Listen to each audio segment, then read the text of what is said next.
All right, everybody, welcome to another episode of The Beard and the Bookie. As you can see, there was no Matt tonight. He's got better things to do. So it is literally just The Beard and the Bookie. So as always, I am Dan. That right there is Josh. Before we start, because we're going to do Cards Dodgers since the game's going to start in 10 minutes anyway, that's what we're going to start with. But can I talk? We always make reference to the chat that we're in with a bunch of people who will flood our chat at some point tonight. Can I talk about the asinine question that was just left in this group Oh, about by all means. who would you rather have in one game, Max or Kershaw? Yeah, please. Because let us not forget that if Kershaw is healthy, which he hasn't been in 3 years, if Kershaw was healthy coming into this postseason, he would be the number 4 starter. Okay, because not only do you have Max, but you have Walker Buehler, who you would probably take in a one game right now over Kershaw, and you also have Urias. So not only is it an asinine question to ask, who would you rather have in a one game, but the idea that people are talking about, oh, well, losing Kershaw is a blow. First off, there's this contingent, some of who are in the chat, that will always make mention to, oh, well, Kershaw's a bad postseason pitcher, which is not completely untrue, but is overblown. And the other thing is, okay, again, he would have been the number 4. All right. In a 5-game series, you don't need him. Okay. And then when you go to a 7-game series, ideally you want to be up 3-1 or 2-1 in that scenario. And then you throw Gonsolin in game 4. Hope he gives you 5 solid, and then patchwork there. And then, you're 2-2 at worst case.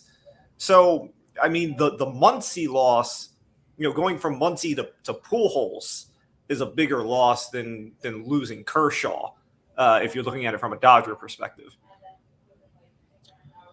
I couldn't agree with you more on this. Yeah, Clayton Kershaw really is just a regular season pitcher at best, and he hasn't been healthy for a long time. So if you're going to give me the option of Max or Clayton Kershaw, I'm picking Max every time. He's been a staple of consistency. We know that he can perform in the playoffs. We've seen it before. We've seen Kershaw do okay. Like you said, it's not entirely false that he's bad in the playoffs, but Max has just always been that kind of guy. And if you're asking me to pick between the two, it's going to be Max. As you said, Kershaw's number 4 on their rotation, maybe 5 right now, depending. If it's me and I'm the Dodgers, I expect to kind of get through the first part of the playoffs relatively easily. You don't really need him. So maybe they're just kind of banking on him being there when they need him, which isn't the best bet to go right away. But I felt like it was just kind of a softball of a question. I don't even know why it was posed, to be honest with you, because it's it didn't make sense. It's the people in our group. They don't ask intelligent questions. That's true. That's true. I'll say.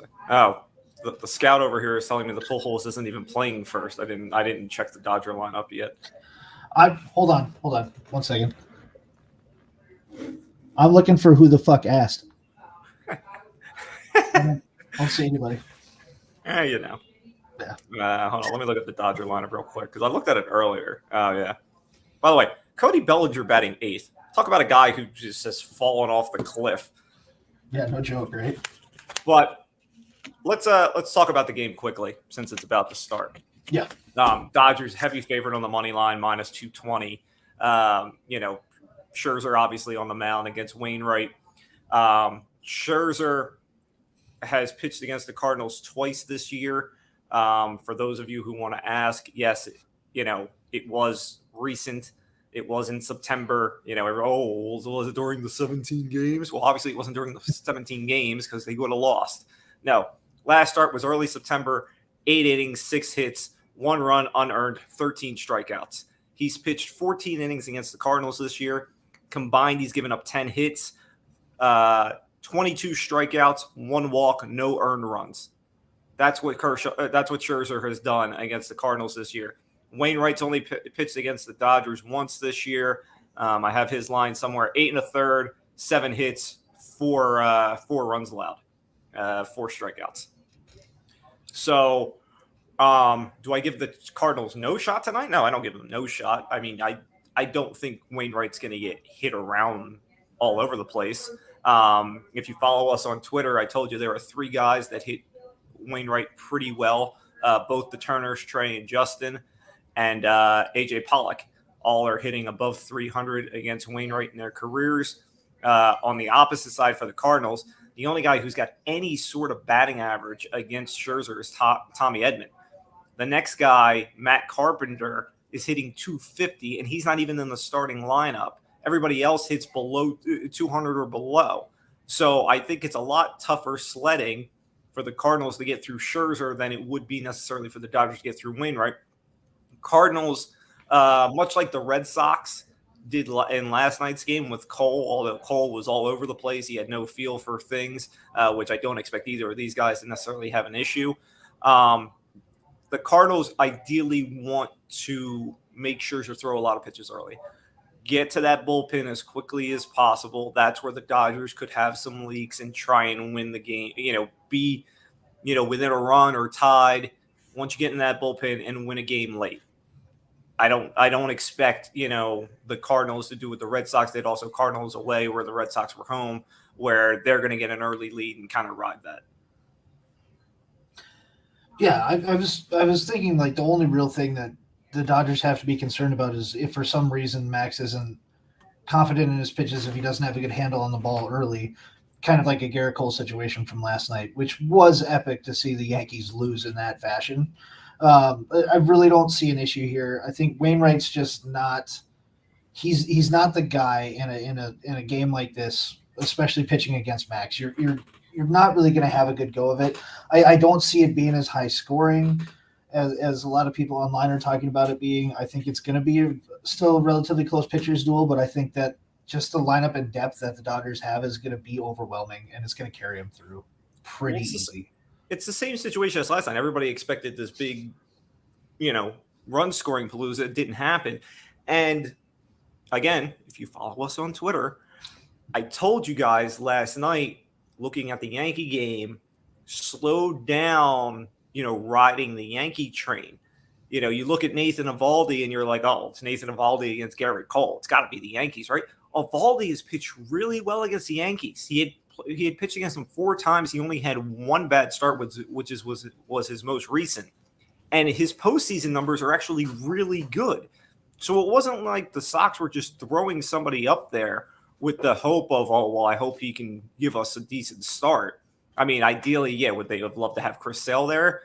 Yeah, but Sale pitched Sunday, and he didn't necessarily pitch well either.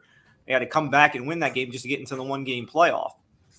So Eovaldi, right guy, right spot, pitched well. Obviously, outpitched Garrett Cole, which wasn't hard to do last night.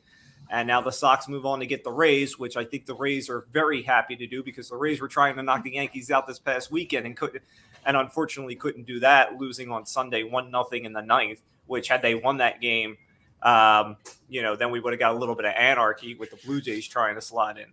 But unfortunately, no anarchy there. By the way, the Mariners, just come on.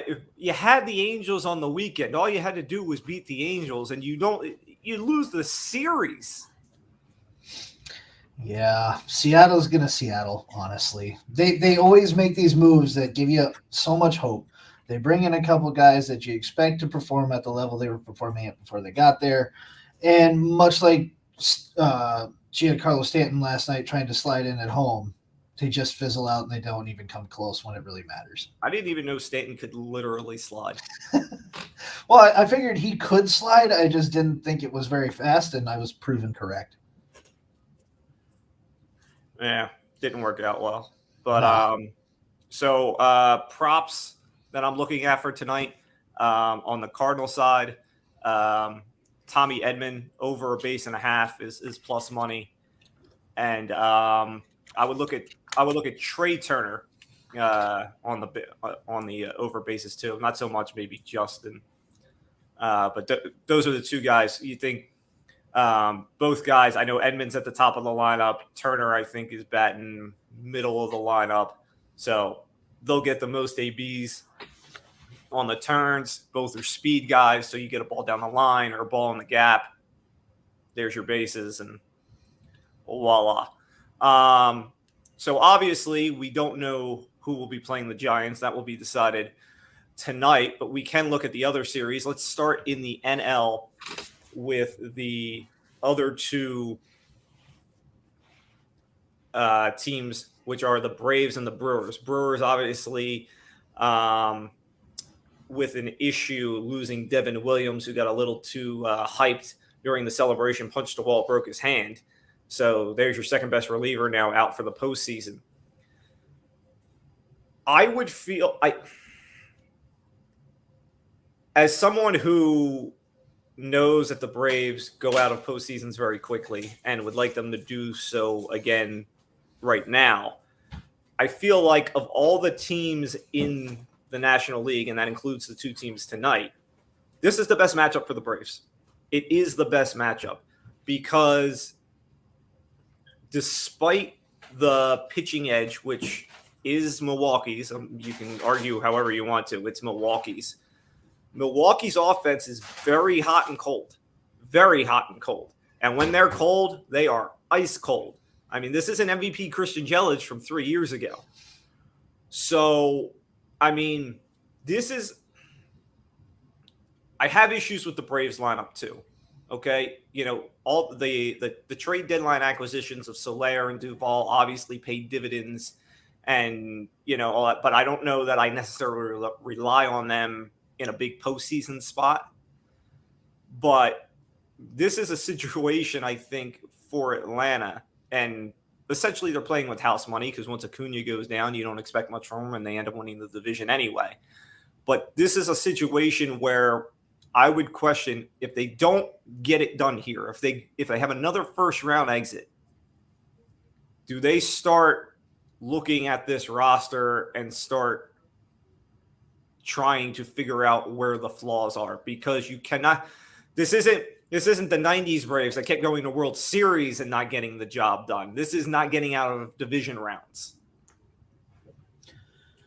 I mean, I think you should be honestly evaluating that now already. I mean, they've let go of a couple people that carried their team for a long time, so they're making adjustments and they're doing things differently now, which is nice to see. And maybe it just is a little bit longer development than we were expecting. I don't necessarily think that just a division round loss in and of itself will get them to kind of go back and think like maybe we can do things differently. I think it really depends on how the series shakes out. Like you said, if Milwaukee's very hot or cold, so if the Braves come out swinging early and they make it competitive and they take it all five, we might not necessarily see them do too much of a rebuild or go back and modify too many things. They might just try and add like one or two more pieces here in free agency and come back pretty strong, trying to keep the core that they already have. If they get blown out easily, like if they lose 3 straight and they're out, then yeah, I definitely think that we see a couple more new faces. We'll see almost kind of a different dynamic and maybe a different style of play a little bit next year. But I won't necessarily say it yet. I don't think we're quite there, but we'll see how the series shakes out. What they really need is, and obviously won't help them this year, but next year, they need Mike Soroka to get healthy. I mean, that guy is tearing muscles in the back of his foot or his ACL or for whatever, like every year. I mean, 2 years ago he was an ace, and now he can't even get healthy. I mean, remember a year ago they were trying to sign Cole Hamels to help the rotation. I mean, they brought in Charlie Morton this year, who they obviously re-signed. So they're trying to piece that rotation together along with the guys like Fried and what they have, but they could really use Soroka. By the way, said the Cardinals needed to get Scherzer throwing a lot early. They're doing that. Tommy Edman, who I said is the only guy who's had any success, singles, stole second base, got to third and scored on a wild pitch. Cardinals are already up 1-0. They're not out of the first inning yet. So they're getting to Scherzer early. He's already up to 17 pitches. Yeah, I've just followed it along in the chat here. Our scout is so graciously keeping us involved. No, I'm not following him. I'm following on my phone. I mean, that's fine. He's a Cards fan, so I know he's going to pay attention to that too. So I'm sure if anything good happens for him, I'll find out about it. I wish his attention were a little bit more focused on us, but I understand where his allegiances lie, and that's why He we has don't no take him seriously. allegiances. He really doesn't. No, he doesn't at all. Yeah, so like I said, I still side with the Brewers. I think the pitching, despite the Devin Williams loss, is still a little more shut down than the Braves, but I mean, you can call it a coin flip series. I think it is as close to a coin flip series as there is. Yeah, I think if the pitching staff stays hot for Milwaukee, I don't think that they're really going to have any issues. It could be a full 5-game series, though. Like that's very possible. I think it would probably be the only one we would see in the National League. I think I would probably side on a 5-game series. I would be a little surprised if it did go quickly. I would say unless one of them just completely does not hit, and then you could get a 3-3-1. But other than that, that's it. So anyway, Carlson reached on an error by Corey Seager.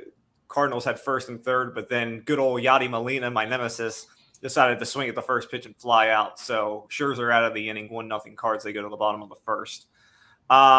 Moving to the AL, the Rays avoid the Yankees, obviously, and they get the Red Sox. Red Sox make they already made to the playoffs technically last night, but now they're officially in the playoffs. Either way, my Boston to make the postseason ticket cashes. Thank you very much. If you listen to the old show, you would have followed that. You would have had the win total and the postseason tickets cash. So you're welcome. Anyway, so they get the Rays. Don't like the matchup. Don't like the matchup at all for the Red Sox. Nope. I've been a big. Obviously, I've ridden the Red Sox train since the spring training. I thought that they would be better than they are. My issue with the Red Sox is kind of what my issue was with the Mets at the deadline, was that they kind of looked at Chris Sale coming back as that's our move. Whereas Sale hadn't pitched in a year and a half. I mean, now, mind you, Sale for the most part has been really good since he's come back, but you weren't 100% sure what you were going to get out of Sale, and I'm not sure it was the wisest thing to put all of that on Sale's shoulders. I mean, you could have went and got another arm to kind of team up with the Sale thing, and you've got, your Evaldi's of the world and your Eduardo Rodriguez's, shoving the Nick Pavettas in the bullpen and whatnot. But I don't think they did enough, and now you've got JD Martinez, who I know tested his ankle today. Whether or not he'll be in the lineup for game one is but I mean, the Rays just do a lot of little things that add up and win not only games, but win series. I mean, this is a team that went to the World Series last year and nearly beat the Dodgers. So I don't like the matchup for the Red Sox. I mean, they're going to need huge pitching performances by Sale, likely twice. And you're going to need one from either Eduardo or Evaldi, because I've got to assume it's going to be Sale in game one. Sale pitched on Sunday, so game one I think is tomorrow. I think so. So that would work out as far as I mean, they could go Rodriguez in game one. I'm not sure. Let me see if they have anybody listed yet here. Okay. So they're not going Sale in game one. They're going Eduardo Rodriguez game one, Sale game two, which, I guess in a all hands on deck game 5 situation, you could have Sale start or even go, if they're going to go 4 arms. I don't know what their plan is. You could go Eduardo game 5, Sale come out of the bullpen, that kind of thing. We'll see how that. Any concern for you that the Rays are going with essentially 2 unprovens in game 1 and 2? They've got Shane McClanahan and Shane Baz, both rookies. Baz, who basically has only been in the major leagues for a month and a half, 2 months, starting games 1 and 2. Any concern? A lot of concern with that. I mean, the Red Sox being a team where they kind of have that grit and they will play themselves back into games. We saw what they did when they had a lead early last night against the Yankees. So putting out two young starters for the Rays is a bold move. It is definitely a test for both of them. I mean, this is their first real playoff shot, and they're going up against a team that knows how to win, won a World Series back in 2018. So was it 2018? I think it was 2018. It was their last one. Anyway, this is a team that knows how to win. And the Rays last year, I mean, they did make it to the World Series, so they've been in pressure situations. But for these two being that young, it's a concern. We could see them maybe get a little shell shocked early and have to claw their way back. That would be excellent for the Red Sox at this point. I think that would, if they win easy, I think they only do like a 4-arm rotation for this first series. But honestly, I think that, and kind of as you talked about earlier, the details and the little things that Tampa Bay does right, I think will carry them through and can potentially help these guys out. The defensive ability of that team can bail these guys out a little bit too, as long as they're not giving up long balls. But I mean, it's definitely something you need to worry about. I don't think it'll be their downfall completely. But I think maybe after the first game, if they get shelled pretty bad, we might see them maybe change up the rotation a little bit and put somebody a little bit more seasoned in there for the second game. They might do it, but we'll see. It is a concern, though. Ideally, they'd love to have Tyler Glasnow pitching game one, but he's getting Tommy John, even though he tried to hold out on that. So that obviously is a big hole in the rotation. For the Red Sox, if they're going to win this series, you got to ride the momentum and win game one. Yep. Have to. Eduardo, is a guy who knows how to pitch in the postseason. He's been in that spot before. McClanahan, first postseason start. Despite it being at home, if that's what you want to call Tampa Bay, you got to hope he's got a little bit of butterfly, a little bit of nerves early on, get to him early. You got the momentum from the Yankee game, carry that over, win game one. Very important for them if they're going to win that series. Other series, White Sox and Astros. We all know your feelings on the Astros from last week. Yep. McCullers and Lynn. Lynn has been, how should I say this, garbage lately. McCullers obviously has postseason pedigree. I have made my feelings pretty clear on how I feel about the White Sox coming into this postseason, so you know where I side on this. Yeah. I want to pretend like that entire series isn't happening because I don't care for either team. I mean, and we talked about it last week, how I feel about the Astros, but I feel like the Astros are going to win this pretty easily. I think it is the easiest series of the four. I think that one's probably going to go 3-0. I don't think the White Sox are really going to do much of anything. This might be the Astros' final shot with the group that they've had. I think Correa's gone in the offseason, so they really need to make this one count, and I think that they're going to come out early at least and make a statement against the White Sox. Hope that the Rays kind of put themselves in a hole so that they can capitalize on that and stay fresh. I think that's the only way for me that they make the World Series. I still like the Rays to take it in the end. I could see the Red Sox getting it if they, can carry that momentum and kind of almost have like a Rockies 2007, 2008 season. Like if they could pull something like that, maybe. But I think Houston wins pretty handily. I don't see that being a challenge. The one thing that would trip up Houston in this series is Houston has to get on Chicago quickly in all these games. Okay. The last thing you want to do is get to the sixth inning and be trailing, because what the White Sox can do is for a 7, 8, 9, throw out Kopech and then whichever way they want to go with Hendricks and Kimbrel. Okay. Which you can throw any of the teams you want in the postseason out there. Nobody's matching that. All right. That is the one thing the White Sox have. My knock on the White Sox is when you look at that lineup outside of maybe Jose Abreu, there is no experience. A lot of youngins. Okay. So your boy Tim Anderson can show why he's the best shortstop in baseball. Yeah, that'd be cool. be nice to actually see something quality out of him for once. It'd be nice. Yeah, he did hit it in the cornfield. Yeah, one time. Got to cash bets somehow. I guess. Right? All right, so you like the Rays in the AL? Yep, I do. All right, I like the Astros.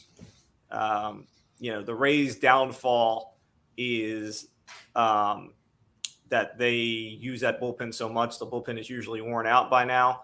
The bullpen this year is not as good as it has been as past years, so I think it may be a little easier to trip them up sooner than later.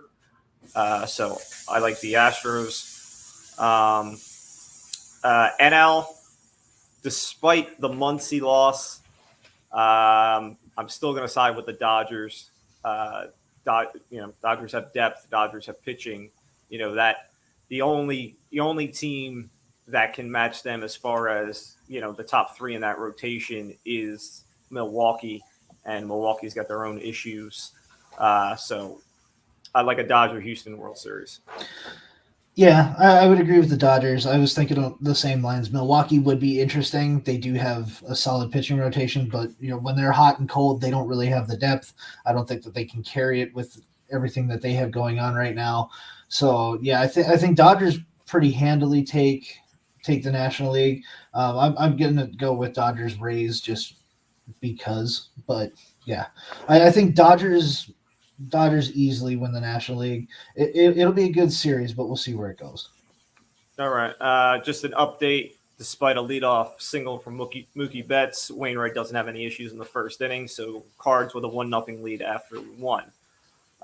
Let's move on from baseball to football. We will start in college, where if you were a top 25 team in college, it was a bloodbath for you last week. Several top 25 teams took it on the chin. Here, let's just run through a couple. So let's see.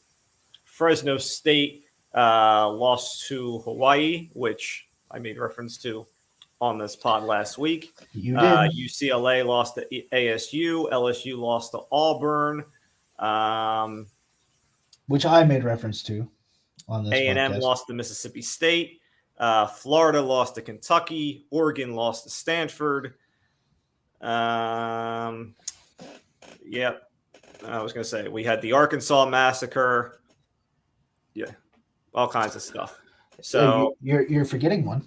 Well, yeah. No, I mean that was. Go ahead. You can just go because you can speak your piece and then I'll speak mine. So go ahead. I have never been more happy to be right.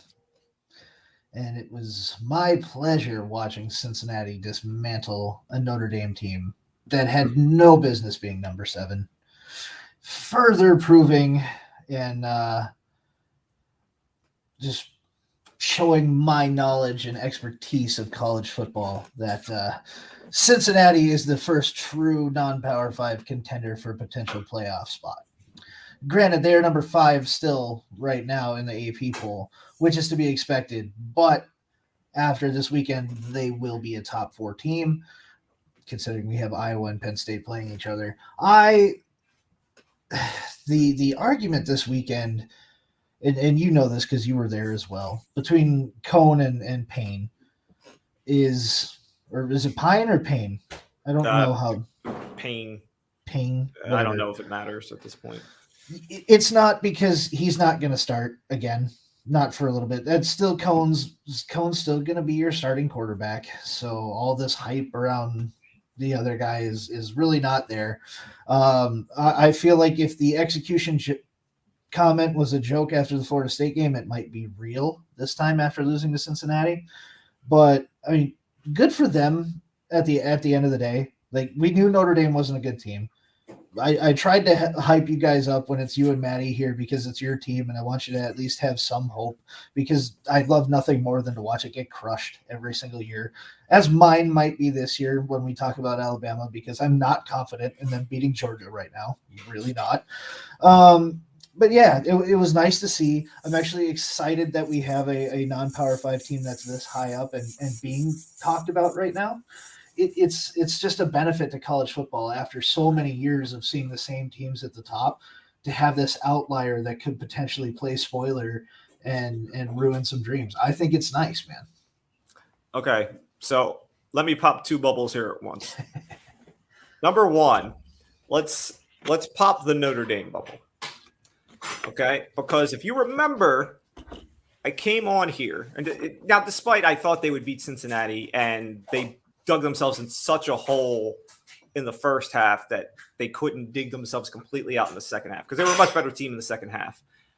Okay, and Desmond Ridder, despite all his talk, wasn't that great.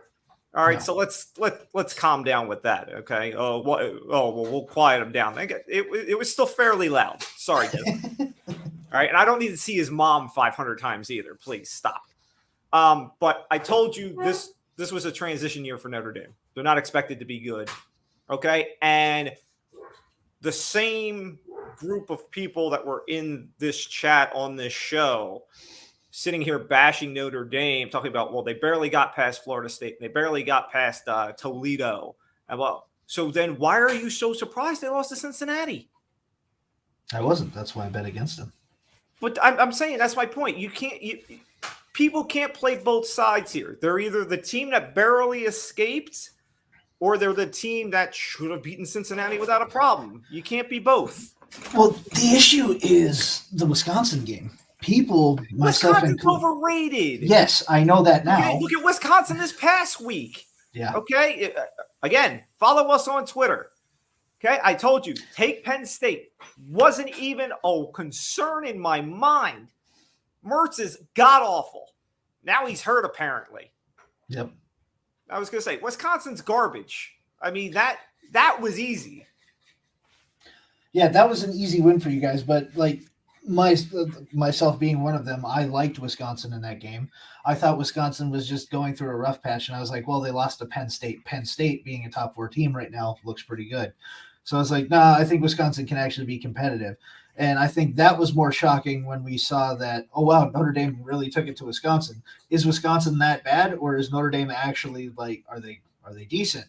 Then you go into the Cincinnati game with that kind of not sure where it lands mentality. Then you watch Wisconsin get the doors blown off them again.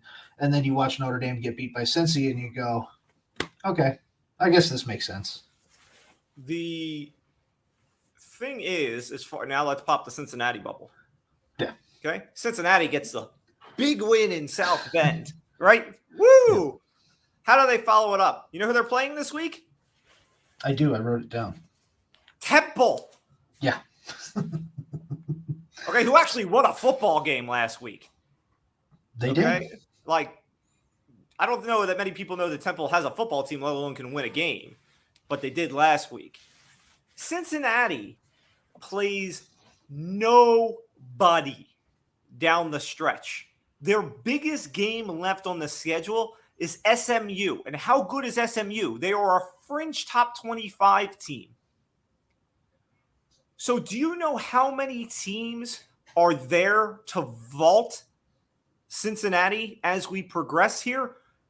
The team that we left for dead, who still has one loss, is still there to vault Cincinnati. Both of them. Well, I think that team that shall not be named, but we all know who it is. I think they really got hurt after what the counterpart that beat them did last weekend as well, losing to Stanford. I think that kind of helped them out in the long run. The thing that's really interesting, and this is why I think we could see potentially like a two conference playoff. We could see 2 Big Ten teams and we could see 2 SEC teams this year. Is you still have Michigan, you still have Penn State, you still have Iowa, that are all looking really good. And if Ohio State beats them, it's going to be hard not to get them in at this point.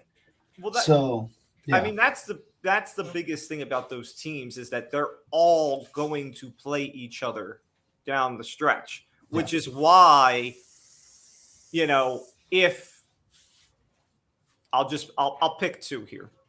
So let's say Iowa and Penn State have a very close game this week. All right. And let's say Iowa loses. Okay, but then Iowa gets Ohio State down the road, hands Ohio State their second loss. Okay, and does it convincingly. Do you keep a one-loss Iowa team out over Cincy? Because Cincy, again, plays nobody. No. I would say their resume.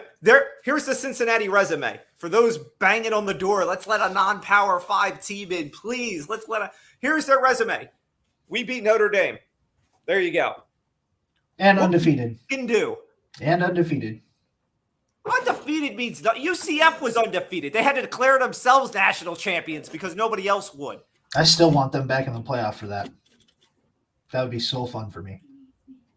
I mean, I'm sorry. If you are a non-Power 5 team, you have to schedule, out of the conference, you've got to schedule some hard teams. Since he's not doing that, okay? And guess what? All right? When your resume is we beat Notre Dame has to be good. And Notre Dame's probably going to be a 3-4 loss team. So how great of a win is it going to look? I mean, right now it looks great. And yeah, great. Week 5, you look wonderful. Whoop-de-fucking do. But you got to think too, like you remember with the old BCS standards, it was all the computer. So the computer would look mainly based on the ranking of your opponent. And yes, I would say strength of schedule, FPI, all that stuff. I'm saying Notre Dame's FPI is going to be right, but we're not seeing that so much with this committee that's putting things together. So the committee might look at it and be like, this is a non-Power 5 that beat a perennial playoff team that just so happens to not be good. As of right now, the playoff is Alabama, Georgia, and everybody else. Yeah. Okay? So Cincinnati needs to hope for a bloodbath. They need to hope that the Big Ten beats up on everybody. Nobody survives. Okay? I mean, nobody's worrying about the Pac-12. I mean, that's just whatever. They really got to hope that Ohio State stumbles again. They need a lot of chaos. A lot of chaos. That's the only way they're getting in. Because if somebody navigates through the minefield, okay, or dare I say Ohio State somehow manages to just keep that one loss, since he's not getting in. Yeah, no, I mean, it is a long shot. It's just nice to see, though. Like, to see it early on in the season and to be able to generate the discussion about it now is nice. We know that at the end of the day, the media... Oh, yeah, I was going to say, talk it up while you can, because you're not going to be able to, in a month. Right. We know that, like, the influence that ESPN and the networks and everybody have on the ability to manipulate the committee to get teams in. We saw it last year in a COVID season where a team that didn't technically even qualify for their own conference championship game makes the playoff because they're Ohio State. Like you just see things like that happen. It'll happen again this year. That's what kept A&M out last year. So it's tough. It's just nice to have the little bit of change of pace. No one really talked about UCF when UCF was doing it, but UCF didn't really beat anybody to make it worth talking about. To beat a team that just put up a banner. Correct. And I mean, you see Notre Dame as that they have the name, they have the media attention. So all right. So we need to respond to one of the imbecile questions. Okay, so let's put it up on the screen here. Okay, why would a top 15 team schedule a game with Cincinnati with a chance of losing and then get rocked in the media for it? Did I say it had to be a top 15 team first off? No. Okay. Is Notre Dame a top 15 team? No. Well, were they? Technically, I should say. Yeah. I was like, under technical terms, yes, they scheduled Cincinnati. Is BYU a ranked team currently? Yes. Yes, they are. Yeah. I was like, could Cincy have scheduled BYU? Sure, they could have. Okay. My point is, you can stop trying to argue because you're wrong, and I'm not referencing it anymore. All these fringe top 25 teams. Okay. I don't even know who's there at the moment, but you've got your UCFs of the world and whatever else. You can schedule those, okay? Or you can go to even even do something like this. All right. Correct me if I'm wrong. Boise State is not currently ranked, correct? Correct. Okay.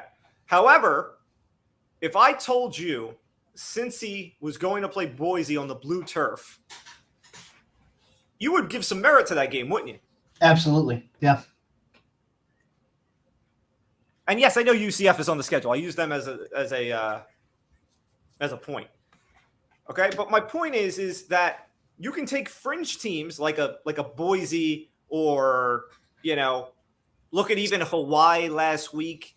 Okay, if you go and play Hawaii at Hawaii, it has some merit. You need to get out of the comfort zone.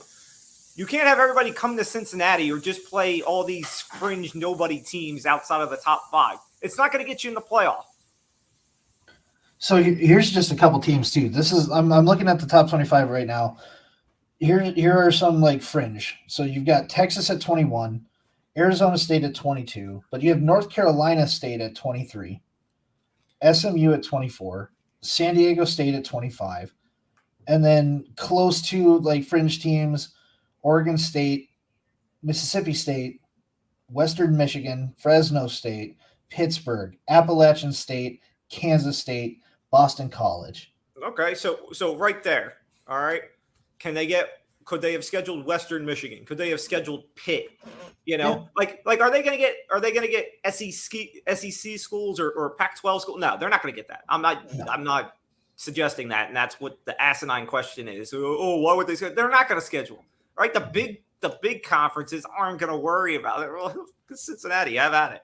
Okay, but you can go to like the Big East, and get Pitt, or play Syracuse in Syracuse, which is a big deal this year because Syracuse has been very good at home.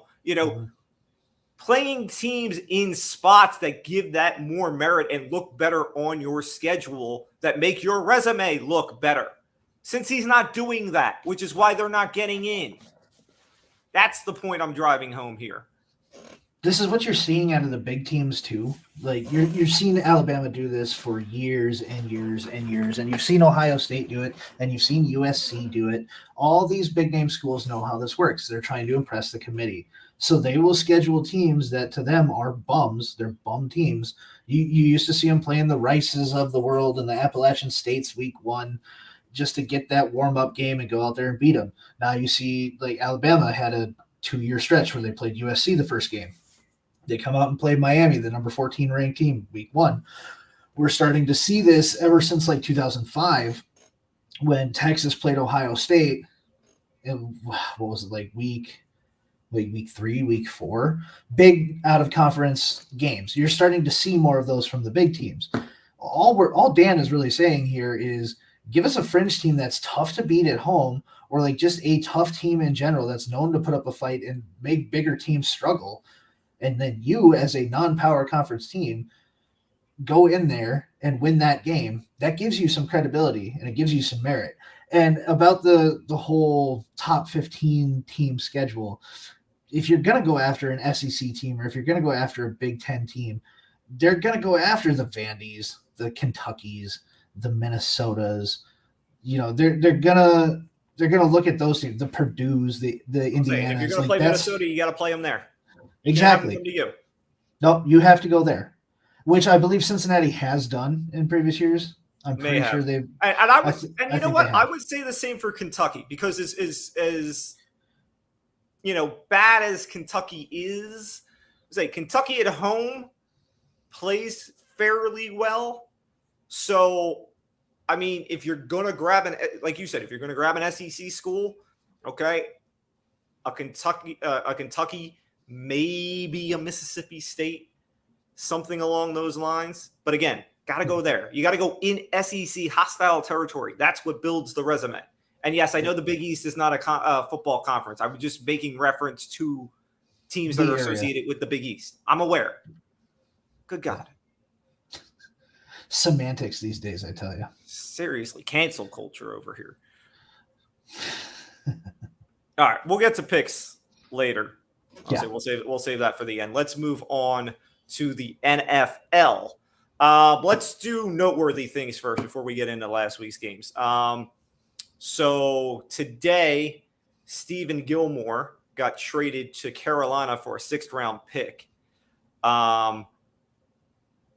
Carolina just got their doors blown off by Dallas, which kind of puts a little dent in the armor of, what is Carolina, because last week we were talking about how good is Carolina, and I said I think the defense is legit, and then Dallas kind of ran all over them. But adding Stephen Gilmore, okay, there's no question that defense is legit now. Yeah. And I think that game said more about who the Cowboys were than who the Panthers were. Let me put it this way. I didn't play the game. I didn't like the number. Like 4 was just enough to try and entice you to take Carolina, but wasn't enough for me to go, yeah, I really like Carolina. And that was exactly why. Because even though they kind of backdoored their way in and made it an 8-point game, wasn't an 8-point game. I mean, they had the 14-13 lead there in the first half, and then it just got away from them. Mm-hmm. And obviously no McCaffrey changes things, but they got beat over the top a lot by Dallas, a lot more than I'd seen them in the previous few weeks, and considering who they had played, it's not all overall surprise.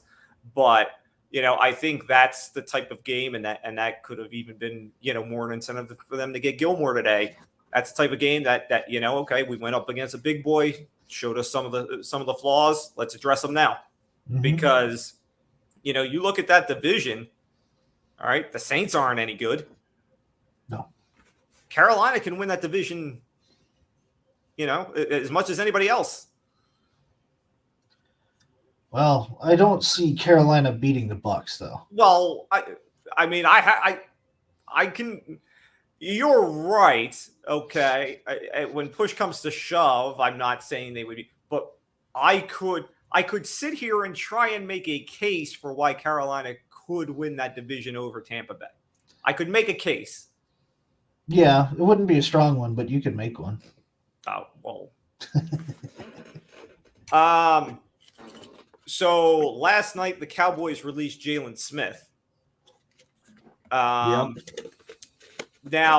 and it's funny because all these things happened within 24 hours. You have the Jalen Smith release last night and then the Gilmore trade this morning.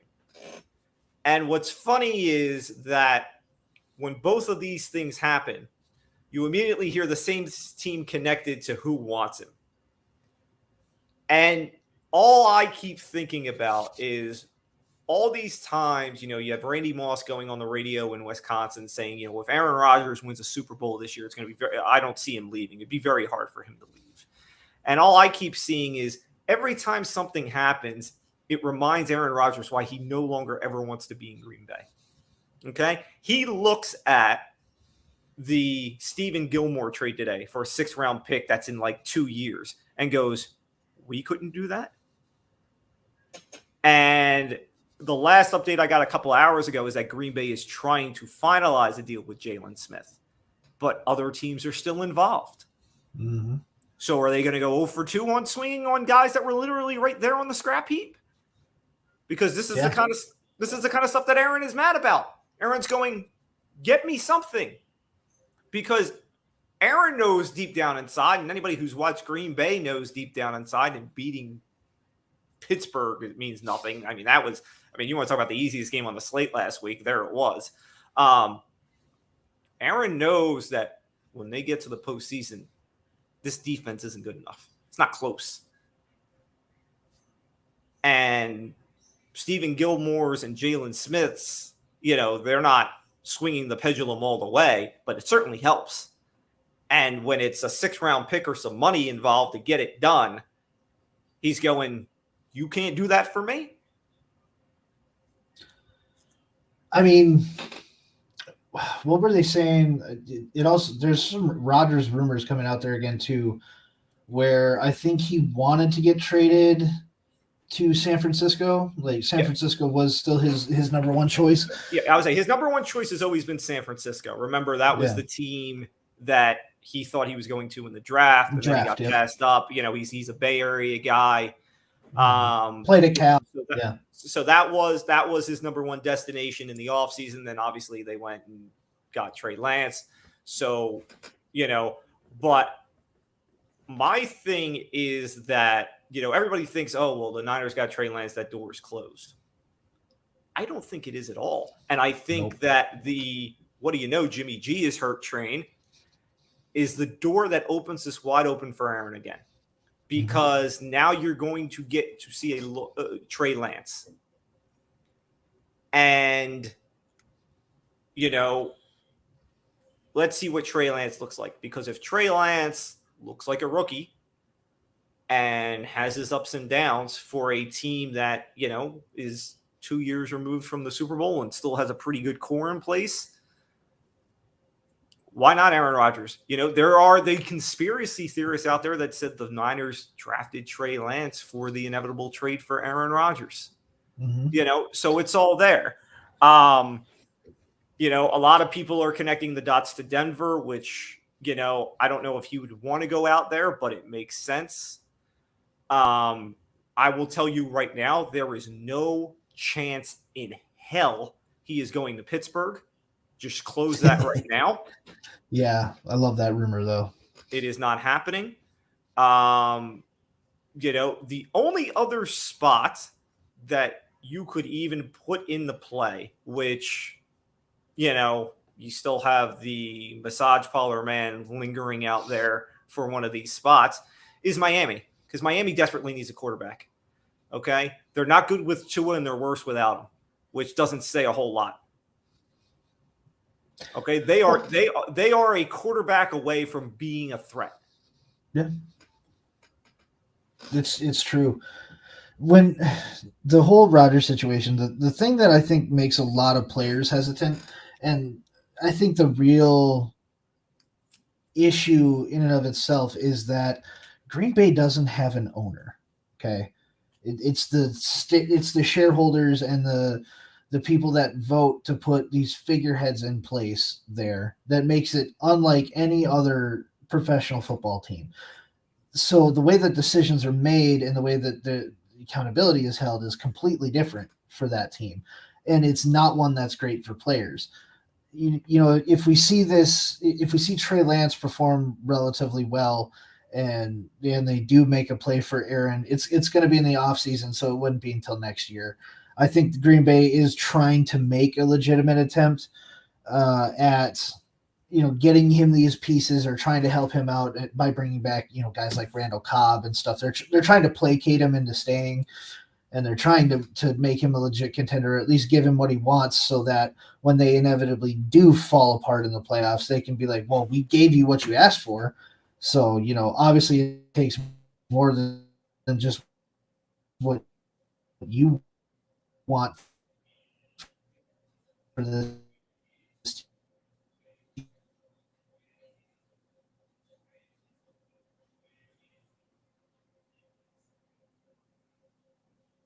All right, Josh is frozen up on me here, so wait for him to come back and I'll proceed.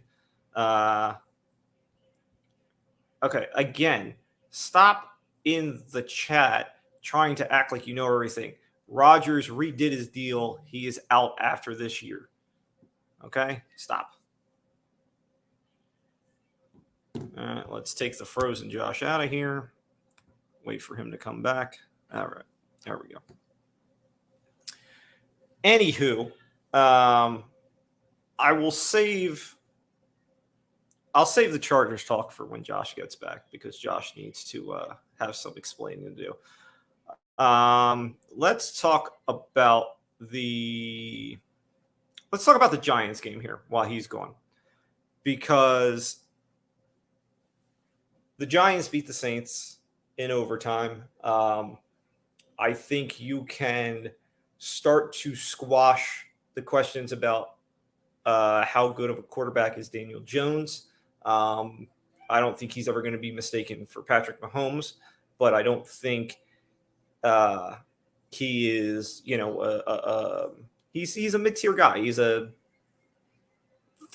13 to 17 in the 30, which is good enough. Saquon looked a lot more like Saquon last week, which was good. Yes, John Ross had a sighting. They actually used Kadarius Toney.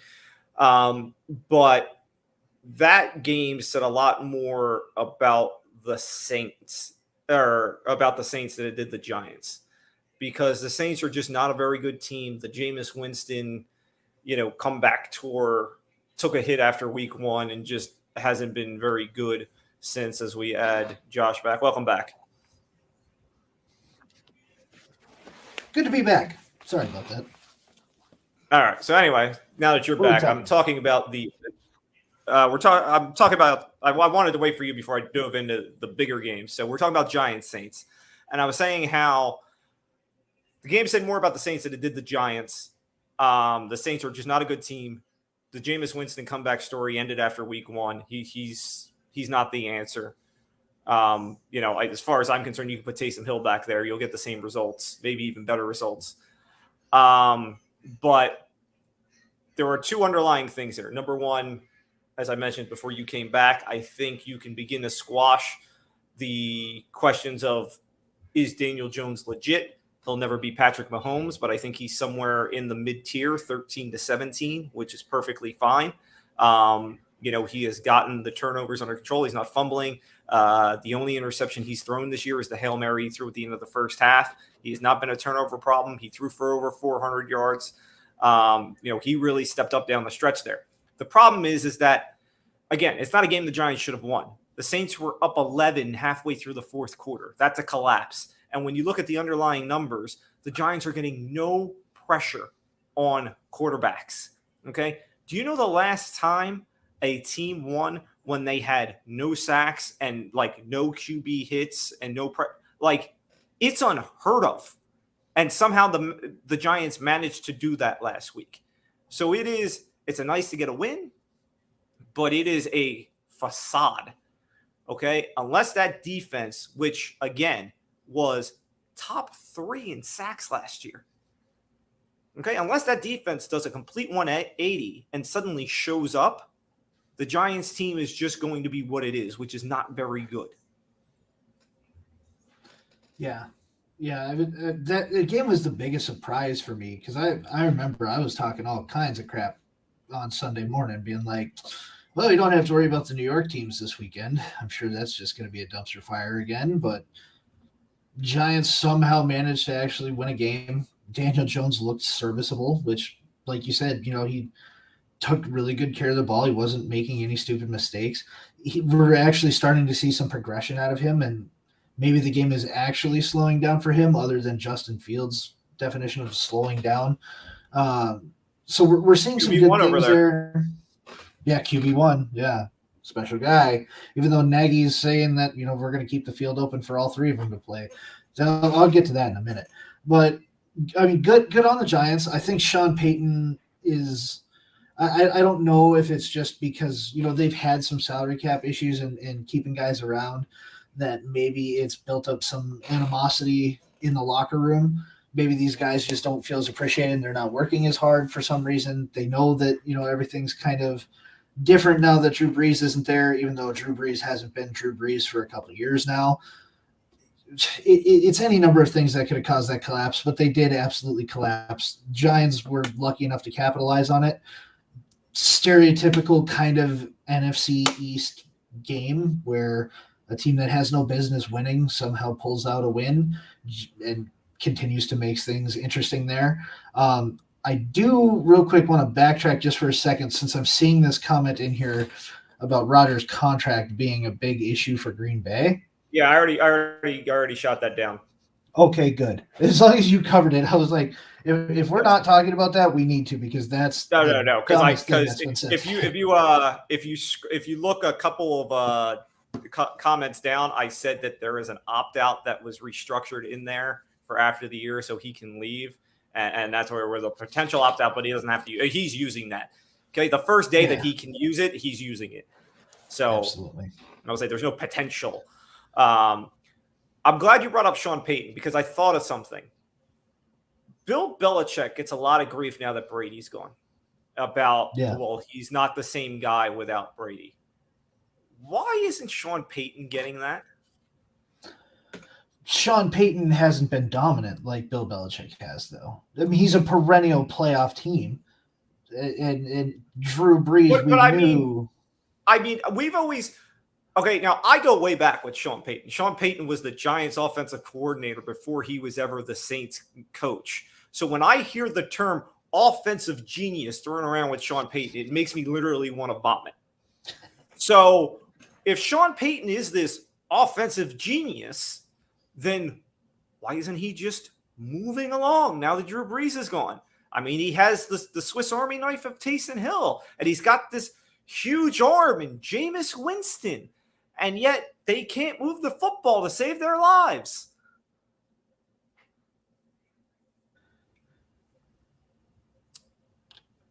Well, okay, I think you're back. I think we had another glitch there for a second. No, I thought you froze. You just completely cut out. I thought you froze. No, well, because it just cut you off, so I didn't hear you. But yeah, I don't think that he's this offensive genius. I think for a long time he was a really good team builder who was good at putting people in places where they needed to be. But much like we've seen with a lot of other head coaches that have had the tenure that he's had, and I want to bring up something about Belichick here in a minute, but Sean Payton just doesn't seem to have the adaptability that he used to have. He's not getting as much out of the players that he used to get out of. Drew Brees was a big help for him, though, too. Like, I don't think that anybody credited Brees as much as they should have. I don't think that they gave Peyton a lot of credit, though, either. I think it was just like, hey, this is a good team. It's been built well. They're solid everywhere. And they're good enough to make playoff runs every year. They're not necessarily good enough to win the Super Bowl every year, but they're a good, solid team, and that's always where they've been. With Belichick, though, and the whole Belichick-Brady argument, like, is Belichick better with a good coach without Brady? Is Brady going to be this way regardless of who he's with? Well, we've seen that Brady obviously can excel when he goes into a system where he has some control, but Brady we knew was good with or without a quality coach. But Bill Belichick still knew how to mitigate Brady. Brady didn't look lights out against New England. Like, it wasn't that spectacular of a game for him. So okay, so here's let me I just want to cut in real quick because I want to make note of something. All right, first off, I don't put a whole lot of stock into the Tampa Bay. The rain, I think, played a lot bigger part in that than even I expected. You know, when I first saw it, I'm like, Brady's played in this a billion times. It's not going to affect anything. It obviously did. You saw it right off the bat, and that's why it's anything. The biggest thing I think is overlooked in the Brady-Belichick argument is, remember, Belichick's always been a defensive guy. Okay, that's why he liked having Josh McDaniels around, because McDaniels handled the offense. Like, yeah, he dealt with Brady, but, you know, that McDaniels rode the offense, he rode the defense, which is why the defense has, for the most part, always been top tier. Even last year, you know, when they had all those guys opt out for COVID, the defense wasn't horrible because it's still Bill Belichick. Brady went to a team that, remember, the year before he was there, we were like, dude, if Jameis Winston wasn't there, this team would be a contender. And then they got Tom Brady. Like, oh, wow, shocker. Like, all the pieces were there already. He went to a nice homemade cabinet, which is what Aaron Rodgers is now looking for. Like, dude, I'm getting out of here because they don't want to put anything up here. Like, I'm asking for snacks, and they're giving me saltines. Like, I want somebody that's willing to fill the cupboard a little bit. You know, so I'm not sure on the side of, you know, everybody's like, well, Bill hasn't shown anything without Brady. I think Bill has shown enough. I mean, you know, the Bills have gotten a lot better since Brady left. You know, Allen took the big jump. You know, the Dolphins have even gotten better. You know, I almost feel they're not at the same level as the Bucs, but that's another team where we're going. They're a quarterback away of being a contender. You know, so, you know, that division got better, which is another reason why I think Brady got out, because he's like, listen, this team isn't as good as it once was. We lost a lot of pieces, and also look at everybody around us. They're not garbage anymore. Like, I'm not trying to battle through this every damn year. Yeah, you really didn't have a lot of competition for a few years there. I mean, Sanchez was the last quarterback to take a team like deep into the playoffs that was also from that division, so didn't really have any challenge there. He comes in as the Bucks' new quarterback, where Drew Brees is already no longer really Drew Brees, so he doesn't really have a lot that he has to compete with there. Matt Ryan and the Falcons definitely fell off after that fluke Super Bowl appearance, They still and can't hold on to Carolina the lead. was. Yeah, they can't. I mean, that's their new thing, just like it's missing field goals is my thing. And Carolina is going to Carolina. Carolina was never really a lights out team. They had a really strong defense when Kuechly was there, and they've kind of just dropped off ever since he left. So he's put himself into positions that he needs to put himself into. We're seeing right now that like a quarterback is all that a lot of teams need. I mean, we've said it for years, but I mean there are a couple of teams, a handful at most, where they have a quarterback and they're just not able to put it together because of staffing, really. So there's a couple teams that just need some coaching fixes, and they could be right up there with everybody else. They have the talent, they just don't have the coaches and the schemes, as our friend Adrian loves to say. It's all about schemes. So there are some teams that could do a lot more if they had different coaching. So maybe he is a scheme in and of himself, but maybe that's what we need to see in a team like New Orleans. Maybe Sean Payton is just not the guy anymore. We got to bring somebody else in, like a Lincoln Riley, who just shake things up a little bit. All right, so we will touch on QB1 Justin Fields and Mr. Let Me Get a Lap Dance momentarily. But a couple more games I want to hit on. First, let's just hit on a couple real quickly that I don't need to go too in detail to. Titans lose to the Jets. You have no A.J. Brown, no Julio Jones, and you're still trying to throw the ball all over the place. What in the hell? Like, I thought Mike Vrabel was smarter. Yeah, but you can't give it to Derrick Henry 50 times. You can. But I understand that, but like they didn't I mean, they almost went an entire quarter without using Derrick Henry. I mean, Derrick Henry was on a milk carton in the first quarter. Like, wear them down, get the lead early, and then you can kind of, then you bring in Jeremy McNichols, once you have a lead, and like ways to work around it. Like, I didn't like the game plan. We mentioned the Falcons blowing a lead late to the team there. Your Vikings losing to Baker and the Browns, despite Baker looking bleh. No, that's not on Baker. That was intentional. But I can cover that, but continue. Mr. QB1 beats the Lions, which I made reference to last week. Shocks no one. Don't fall into that trap. Everybody loved the Lions.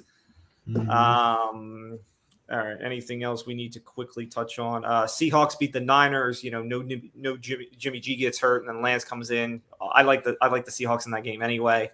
All right. So here are, let's see, two games I want to dive into a little deeper, and then we can get into QB1 and the other nonsense. Yeah. You've been high on the Rams. And they got beat down at home by Kyler and the Cardinals. Okay? You have been a lot higher on the Rams than I have been. So it may surprise you when I say no big deal. No big deal. Rams are coming off a big win the week before against the Bucks.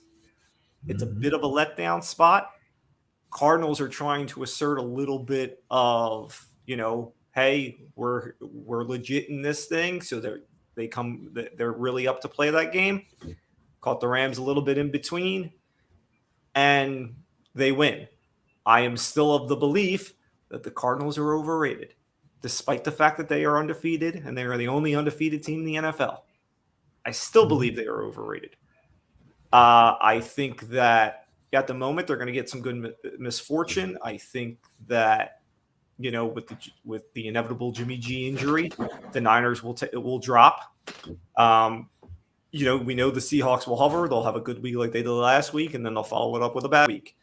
So ultimately, they got the first one. You've got to hold. Okay, if you want to be legit, you better hold serving the rematch at home. And I don't think they do. I Neither mean, do yeah, the Rams, like you said, they're coming off that big win against the Bucks. That was their prove it moment to the league. They go into a Cardinals team that's been playing above their station. Like they've gotten lucky. They've gotten away with some stuff early. They've got away with their mistakes, and they came out in a better position to put it to the Rams early. Sean McVay, and I was telling this to one of our guys in the chat, and I was wrong, but I had said like lifetime Sean McVay is 8-0 against the Cardinals, and he has a double-digit point scoring lead when playing the Cardinals. So he's notorious for beating them down pretty handily. And I mean that backfired on me this week, but I think that he's going to take that and learn from it. Kyler Murray's playing out of his mind right now. There's no better quarterback in the league right now, in my opinion, than Kyler Murray at the moment. But that's going to catch up with them. That team is old. J.J. Watt is not going to stay healthy. Chandler Jones might stay healthy. D-Hop's already battling injuries and not performing. Rondale Moore is not going to continue at the level that he's been playing at. You're not going to see Chase Edmonds doing what he's been doing, and that line is going to wear down over the season, especially with them having this pressure. You didn't even mention AJ Green. That was the easy one. Why would I? Yeah, well, he had a touchdown catch. Yeah, good for him. I'm happy that he's still able to score points. I mean, he's the replacement Larry Fitzgerald. I wouldn't have brought up Larry Fitzgerald either, like out of respect for the tenure that man has. But disrespectful Fitz. Well, I mean, I still want Fitz to come to Minnesota because he's a hometown boy, and I just want to see him in a Vikings uniform. Would make me very happy for at least one day. Man. But it's never going to happen, and I'm okay with it. But yeah, I mean, AJ Green hasn't been healthy for many years either since you brought it up. But it's that team is just not going to be able to sustain. They're not built to last. They're built to show. They are the team that they could be 10-0, and I'm still going to say I need to see it. I need to. If they go 5-0, I believe in the NFC. It's been for at least the last 10 to 15 years. If any team in the NFC that starts 5-0 either misses out in the playoffs or gets beat in the first round. So that's been a thing for quite some time. And Arizona most likely will win this weekend. And I can see them just stalling out, flatlining, and not getting anywhere after that. They're going to put too much on too early, and they're going to pay for it, especially in a 17-game season. They don't have the pace. They don't have the stamina to go that far. In 2 weeks, they play the Browns, which you can define whether that's an interesting game or not. The next somewhat interesting game for them is Week 8. They get Aaron Rodgers and the Packers. Mm-hmm. That's somewhat intriguing to me. Yeah. There's Rodgers in the offense and his playability to change the game at any moment. You have a couple pieces, Zadarius Smith and Yair Alexander on defense there that make it interesting. I mean, you've seen them get in trouble when they have high-scoring battles. Packers offense is more accurate, I would say. They're more lethal than a lot of the offenses they've played so far. Let's put it this way. If Matt LaFleur has any sort of brain in that head, that would be an Aaron Jones game. 100%. I would tell Kyler, you're going to see the ball like 3 times a half if you're lucky. I'm going on 11-minute drives. Keep in mind the Vikings did that.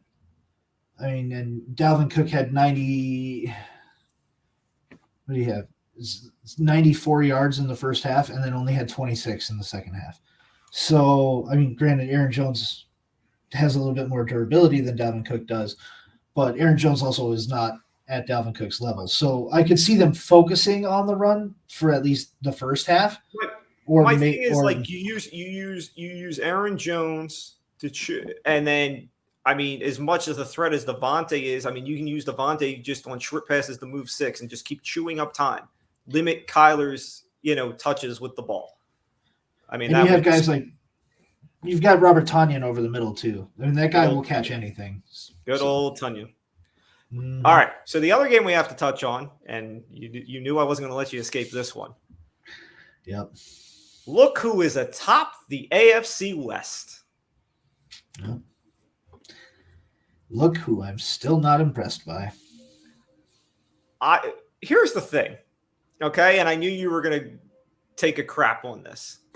All right. First off, you thought the Raiders were winning this game, which I did. they were never in the game. That's number one. No. Okay. Number two, despite that being quote unquote a home game for the Chargers, it was an away game. Raider fans took that place over. I mean, Herbert's going to a silent count on the opening drive because it's that loud. Mm-hmm. So they now have essentially a 2-game lead over the Raiders and a 3-game lead over the Chiefs in the division because they've beaten each once. Why are you not giving this even a slight bit of credibility? Too early. I mean, they're beating teams. I mean, they kept it close with the Cowboys, and as we've seen, the Cowboys have just been lights out on offense. Again, they got screwed in the Cowboy game. They should be undefeated. Yeah, and if they were undefeated, I think I would give them a little bit more.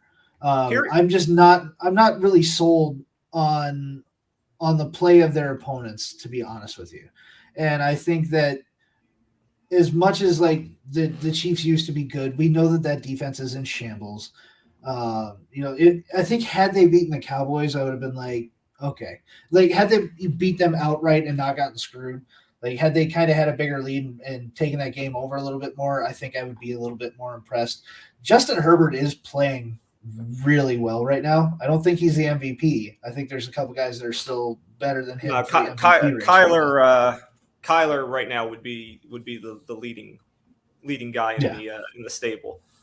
But here's why I would tell you have to give a little bit of credibility to the Chargers right now. And despite the fact that it's early and blah blah blah, and I hear you, but there's a couple of things that say this is legit. Number one, okay, as long as Austin Eckler stays healthy, which right now he is unlikely. I hear you. He although they're using Roundtree a little bit to try and limit Eckler's exposure, but it gives them a run game, right? A good run game. Mike Williams is popping enough, to keep that pass game going. I mean, obviously you have Keenan Allen, who, by the way, couldn't catch anything on Monday night. I don't know what his problem was. But more importantly, when you look at the defensive end, this is a top 3 pass defense. That's why the Raiders couldn't do anything, because you don't throw on the Chargers. It doesn't work. And the biggest knock when Anthony Lynn was running this team was the Chargers would get in these tight games late and then find a way to lose. Okay, Brandon Staley, who looks like he could be a gym teacher, they're winning these games. I mean, even the Raider game, which, again, the Raiders got within a touchdown, right? I said they were never in the game because it never really felt like they were even when they got within the touchdown, I never really thought they were coming back. But that's the difference in the Chargers. A year ago, I would say the Chargers are choking this game away. It's coming. And I was never worried. Never worried. That's the biggest difference in the Chargers. And that's why I think you have to give this a little bit of credibility and why I'm telling you I think the Chargers are legit. Yeah, I would say I have to say that they're legit. I don't necessarily think that – to me, they're not contenders yet. Like, I just don't see them there. And as much as we just talked about, Austin Eckler being healthy for now, we have to say the same for Keenan Allen being healthy for now. I mean, Keenan Allen has missed more games than played in the last 5 years. So – and him not catching the ball at all on Monday night, I'm not really sure what happened there.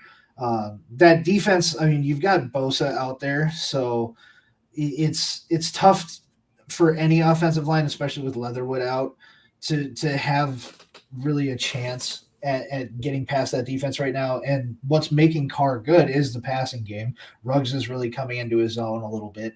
So taking away their biggest asset with Jacobs still hurt, it wasn't good. It wasn't going to go well. I would say the AFC West as a whole kind of is as our comment like from Chico there says, they're a good division. Like the division in and of itself is good, and we talked about that before the season even started.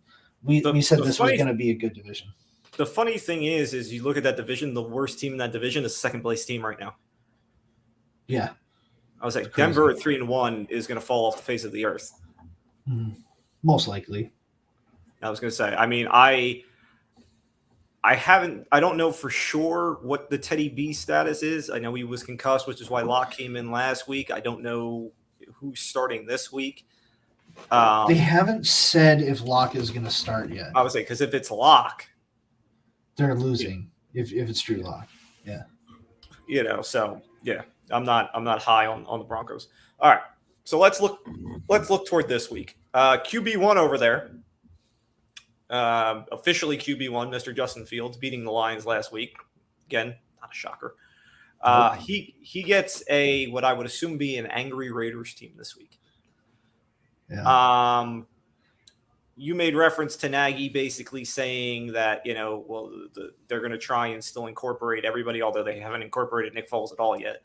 I think, and he keeps saying this, I think that they officially named Fields QB1 because this Dalton injury is bigger than they're saying.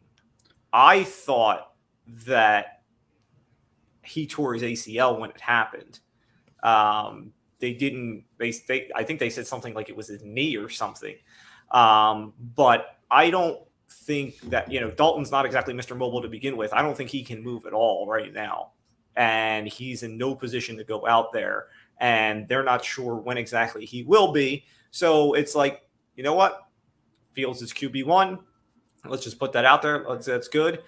If Fields takes the balls and run with it, then he's QB1. Have at it. If the wheels fall off and all of a sudden Dalton looks healthy enough, we can pivot back, because what the hell? It's the Bears. We don't do anything right anyway. But I think Nagy. Do I like, do I like Fields in the spot this week? Not so much. No. And I think that's not so much Fields' fault that I don't like them this week. It's not really a knock on Fields. I just think it's a bad spot. I think you're getting an angry Raiders team that has a good pass rush, and Fields would really have to. The biggest thing for Fields, and he even did this a little bit in the Detroit game, is when that pocket starts to collapse, he's not working through progressions. He's tucking and running. He's going to have to be Lamar-like in this game, I think, for them to hang around. That or the defense is really going to have to do a number on Carr. Yeah, and Matt Nagy doesn't really, in my opinion, he wants to be able to use a Lamar Jackson type quarterback. But at the same time, he doesn't know how to coach a Lamar Jackson type quarterback. He doesn't have the game plan. He doesn't have the offensive schemes. He doesn't have the play calling. He doesn't have the wherewithal to give a guy like Fields the ability to play like Lamar Jackson. So they're really going to hamstring and handcuff themselves. Fields might not have a bad game, but I think that's going to be mainly on his shoulders more than anything. And it's that defense there for Chicago is just really underwhelming. Like, they don't have bad players on defense, but the Raiders are going to come out and they're going to be pretty angry. Don't forget, David Montgomery's hurt too. So David Montgomery being hurt does hurt the Bears, as he's not a great – and your fantasy team, which, I wish would have happened a little sooner. Would have been nice for me. But, like David Montgomery's a big piece of that offense. So now you're asking Justin Fields to be a Lamar without J.K. Dobbins as a rookie. That's just not something that we're going to see happen. So I think Raiders run away with that like Dalvin Cook runs away from Raiders defenders. So I think that it's gonna pay off at the end of the day. By the way, quick update. It is top of the fourth, still 1-0 Cardinals. Dodgers had bases loaded, one out in bottom of the third, did not score. The only guy to get a hit off of Wainwright so far is Mookie Betts. He's 2 for 2. Everybody else 0 for. So Dodgers offense struggling in the early going. So we have a London game this week, and yeah, I mean, good God, NFL, way to endorse the sport by sending those two out there. But London, they didn't even send London's team. Jacksonville is London's team. London embraces Jacksonville and all its suckness, and maybe they didn't send Jacksonville out there because they don't want to know what Urban would do in London. Because, as I'm sure everybody knows at this point, Urban Meyer was a viral sensation over the last few days as he was filmed at some sort of party out there with a college-aged girl. One video had him, as ESPN would put it, had a girl very close to his lap. Another girl posted a picture with him on Instagram, I think, and her caption was, "Who is this guy? He's been flirting with me all night, and he's kind of creepy." So I mean, if that's not a description of Urban Meyer, I don't know what is. But the things I find interesting are everything that's come out after this. Apparently, players give him no credibility in that room.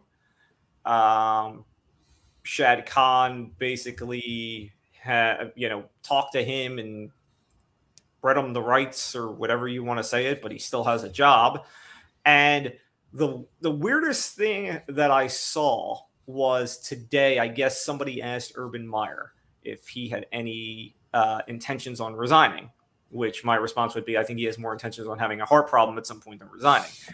But in the midst of him saying he had no intentions on resigning, something that I guess I didn't see or maybe I overlooked was after the Thursday night game in which they choked and lost to Cincinnati, he didn't fly back with the team. And he said he didn't fly back because he needed to clear his head. What in the hell? You are the head coach of a football team, and you didn't fly back with your team because you needed to clear your head? What are you, Ted Lasso, having an anxiety attack? Man, so it's the worst thing. In as much as I love watching Urban Meyer struggle, it makes me so happy. That was the first thing that I've really been like, that's why you're a bad coach. Like, that right there tells me everything that I need to know about you. Win, lose, or tie, you fly back with that team. You fly on that plane. You talk to the leaders on your team. You talk to the team captains. You come up with a game. You do something. Just talk to them. I would even be fine if he sat in the back of the plane and just put the little mask down and just was like, leave me alone. I need to be by myself for the plane ride. Clear your head that way. You don't say, I'm not flying back with the team. Yeah. Well, and even if you want to stay at your bar, because it was his bar that he owns in Ohio that he was at. So even if you're just like, this is where I get all my thinking done, this is where I clear my head, I don't care about that. You fly back with that team, and then you tell Shad Khan that you're going to go immediately back to Ohio to just reevaluate. And the man messed up weeks ago when he told Vic Fangio that the NFL was like prepping for Alabama every week. Not something that you say. And then when you get drunk in your own bar and sticking your fingers wherever in a 19-year-old woman and talking about how I wish I had Rutgers on my schedule. Like, I wish I could just have 1 week where I'm prepping for Rutgers. Like, that would solve everything. Like, no, dude, you clearly didn't know what you were walking into. And it's something that, like, we've seen college coaches come over before and try and instill that college mindset and college attitude on the way that they run a team. And we've seen it fail miserably. And Chip Kelly is a perfect example. He tried to bring the things that he was doing at Oregon that were working so well into the NFL and flatlined. What we never saw from Chip Kelly was a complete and total mental breakdown, which is what we're seeing with Urban Meyer. And I see the jokes and I see the mentions in the chat about he's got to take a call from USC, or he's going to go to USC and he's going to resign and whatnot. If I'm USC and I see what's going on with Urban Meyer right now, I don't want him. Because if you're a college, how do you touch Urban Meyer right now? That's a violation waiting to happen. Right? Yes. And if you're a high school kid looking at where you want to go play college ball, and Urban Meyer's the one knocking on your door, do you want to play for that man? Because I wouldn't want to play for that man. Hold on, calm down. I might. Okay, like, is he going to show me the bar? Yeah. Do I get to go to the bar? Are we going back to Ohio? That might be a recruiting tool. Just saying. Yeah. Fair. But the thing is that Les Miles did get a job. Good point. I wouldn't. Les Miles wasn't on Twitter with his. Just saying. True. The thing that's weird. Well, there's two things I have issue with. One is that you've watched Jacksonville here the first few weeks, and on the field you're actually seeing progression, which I'd buy into a little bit if I didn't have a head case on the sideline. But being that there's a head case on the sideline, it makes me ponder this question.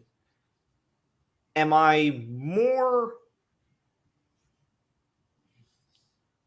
What word do I want to use here?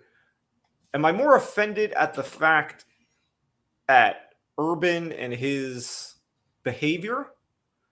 Or am I more offended that Shad Khan just didn't pull the plug? I think I'm more offended at what Urban did than Shad Khan not pulling the plug, because I feel like Shad Khan has kind of put himself in a box here.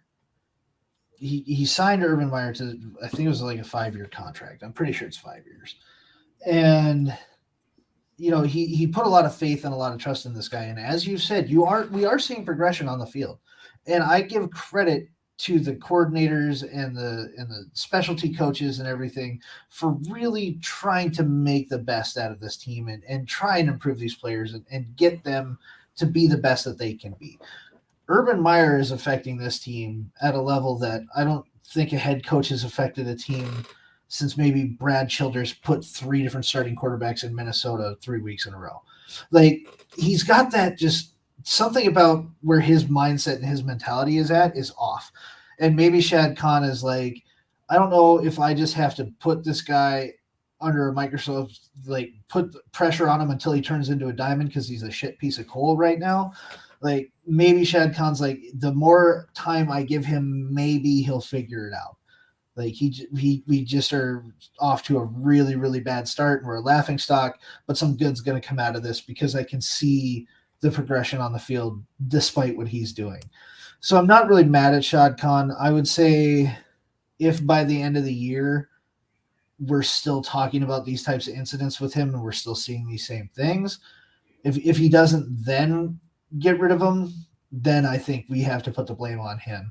Well, I think the biggest thing is that, and this always comes up when we have a situation like this, and it's funny because we've had so many situations like this. You think that owners and teams would have put this clause in more contracts because they keep looking for it. Okay, everybody looks for the moral clause. They want to know, okay, is there something in this deal that lets me get out of it because of this? And, I'm not sure, I'm sure that a clause like that has to be very detailed in what has to happen to get out. And situations like this aren't clear cut that a clause would necessarily kick in. But, you would think that teams would try and make this clause as wide an umbrella as possible so you don't continually get caught in these types of situations and then you're looking for the escape clause that isn't there. Yeah. It's tough, man. It's really tough to see a team that we honestly thought was going to do better and we were interested to see how everything was going to pan out. there was a lot of new strategies coming in, and we thought that this was the potential to change the game a little bit. And you're right with like the morality piece of the contract. We do see though that kind of the more scummy and shady a head coach is, the better they tend to do for the most part. Andy Reid is an outlier, but you look at Pete Carroll. Pete Carroll was a part of one of the biggest college scandals of the last like 50 years at USC. Comes into Seattle and wins a Super Bowl up there. You got John Harbaugh coming from Stanford into San Francisco. Was kind of he didn't have a great reputation. Went into San Francisco, got him to a Super Bowl. Bill Belichick, the Patriots have been nonstop cheating controversies in the last 20 years. Proven, disproven, factual or not, that's always there. And talk about the same thing in college. Nick Saban pilfers the transfer portal. He takes whoever he wants and just brings them to Alabama. Like, you can say what you want about these guys. They all have major character flaws. Joe Paterno, prime example too. Joe Paterno is a terrible guy, and I'm not going to say anything more about him than that. But a lot of quality head coaches do have some morality issues to an extent. So Urban's right there with him. He just doesn't have the results to keep him at this point. By the way, okay, let's toss this up here so I can respond to this. All right, referencing shadowing soccer teams and how they cut coaches instantly. Dude, these soccer teams are in England. Do you know how much back alley crap is going on with this coaches? Okay, like the U.S. men's national team has I don't know if we still want to label it but had a issue that, okay, if anybody cared even the slightest bit about the U.S. men's national team, would have been like 6 p.m. top story on its Sports Center. And yet, if you weren't paying attention on Twitter, you have no idea what I'm talking about. There is so much stuff that goes on with coaches and soccer players that unless it is literally on Twitter like Urban was, nothing's happening. Okay, you need outrage for a coach to get out. All right, somebody says that he dropped the N-word. Then he's out. Okay, but it's, trust me, it's not like the first transgression and they're gone. Far from that. Speaking of soccer, Brentford, my man, yet again, 94th minute, getting the W, headed into the international break on a win streak. Did you know that there's a second win for Brentford this week, and it's completely non-soccer related? There's a new movie that just came out, or is coming out. I believe it's out already, called Venom 2. Let There Be Carnage. And the main character in that movie is Tom Hardy. Yes. Tom Hardy recently did an interview, and they asked him what his favorite football club was. And he said, well, I don't really have a favorite football club, but the way it works is in England is you normally root for the team that you grew up in their area. Wherever the area of that team is, that's who you support. And he said, so Brentford would be the team that I would support. So you have one of the biggest celebrities in the world technically supporting your team. So good for you guys. First time in the EPL in 84 years, you're getting some early wins. You're looking halfway decent, and you've got a huge celebrity that supports you already. You're on your way to being an Arsenal. As I mentioned, first off, we're way better than Arsenal. Okay? Arsenal can't even play on our turf. Okay, that's number one. And number two, after the epic, heroic victory on Sunday, as I put in the group chat for you people, start putting some respect on our name when you talk about Brentford. Okay? Hey, man. We're going to have this intervention. Last week, it was Kimbo Slice and Harambe. This week, it's you people. Getting a little out of hand here, man. You people in the chat. Oh. That's right. There's Native Americans and black people in our chat. We're still using you people. It's a diverse group. Oh, yes. Yes, it absolutely is. All right. So I'll give you the choice. Do you want to dive in NBA real quick, or do you want to circle back on college and NFL and wrap that up? But yeah, let's just finish that up, and then we'll All right. get to the Ben Simmons thing. All right. So since we're talking about NFL, let's do NFL first. All right. So we're looking ahead to this week. Rams Seahawks is tomorrow night's game. It's 2.5 currently, short spread there. Other games that stick out, there's not a ton this week, to be honest. Philly Carolina is an interesting game. Browns Chargers, I guess, is an interesting game. Giants Cowboys is interesting for its division reasons. I would say that the wind is kind of taken out of Niners Cardinals. Obviously, I think the most intriguing game on the schedule, and I know is one that you want to talk about, is the Sunday night game between the Bills and Chiefs. Yep. Yeah, the Bills and Chiefs, Bills are plus 2.5 right now, so they're giving Kansas City minus 2.5. Interesting for me, because I guess this would really be the opportunity to see if the Chiefs are going to try and claw their way back into the season, if they're going to really try and still make a run for it and be contenders this year. I think this is the perfect opportunity for them to do that against the Bills team that is looking really good right now, but isn't necessarily consistent and isn't at the same level offensively as the Chiefs are. They have a better defense for sure. So I think it's going to be, is Andy Reid able to tighten down that defense at all to make them halfway presentable against the Bills to allow Mahomes to do what Mahomes does and keep a team in it and keep fighting until the end and pull one off. We've seen Mahomes' core be shaken a little bit too, with some of the ways that he made plays in the past not working out for him. He looks human now. So is he going to be able to rebound and respond in a big game like this? So there's a lot of factors here. I actually like the Bills at a plus 2.5 in this game. I think that they win by a touchdown, just based on kind of what I've been seeing from Kansas City. I feel like this is a game that's just not at the right time for them. They might come in, play angry, and surprise me. But I actually like the Bills with the momentum that they're on. I think they win this pretty easy. I don't have a side on this game yet. That could change by Sunday night, but I don't have a side. The two things that I think about are the Chiefs defense continues to be bad. Even in the win against Philly, I mean, they let Jalen Hurts look like he was the second coming.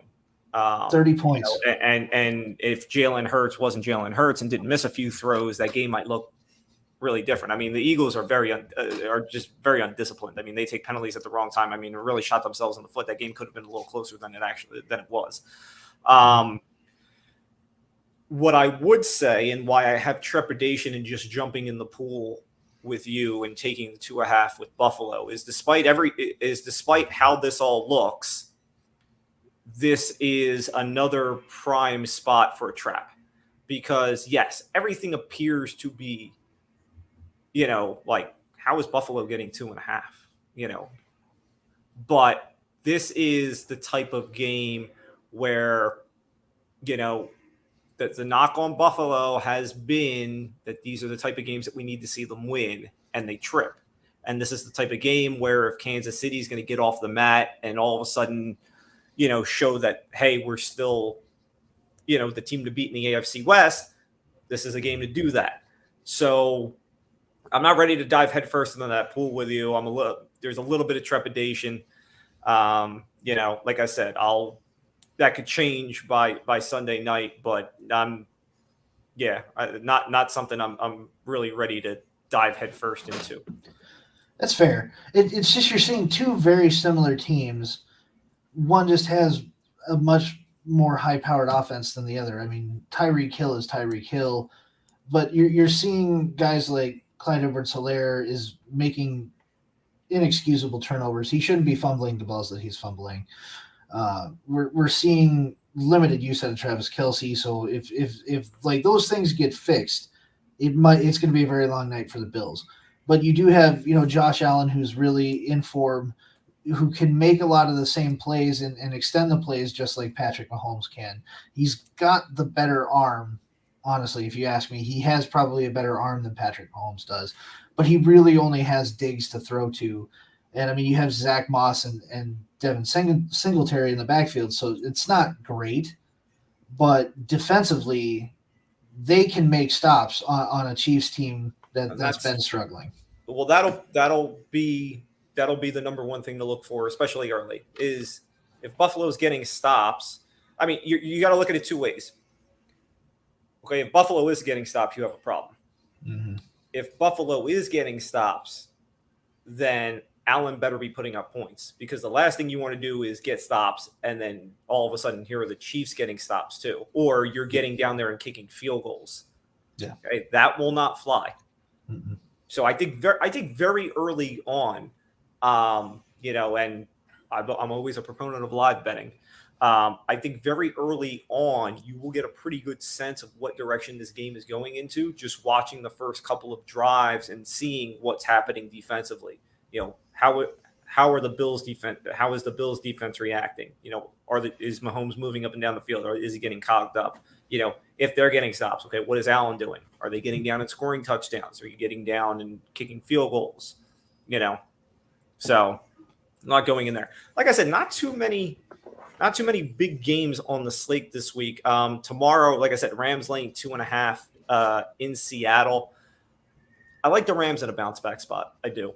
I think I would lay the 2.5 with the Rams there. After getting diced up by Kyler, you're getting I almost want to say older version of Kyler and Russ. Russ is going to move around. I think that defense will be a little more fine-tuned and ready to kind of limit Russ and shut that down. Playing in Seattle with the 12th man, it doesn't carry the weight that it once did. That defense certainly isn't the Legion of Boom anymore. So I think Stafford rebounds after a rough week last week. So I like the Rams on the short number. As do I. The big thing for that is, Russell Wilson doesn't have an offensive line to protect him still. You're still going to have Aaron Donald coming through. So he's going to be putting pressure on him the whole game.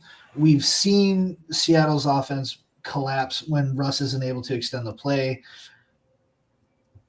LA has the ability to shut down Metcalf and Lockett. They have the ability to cover them well.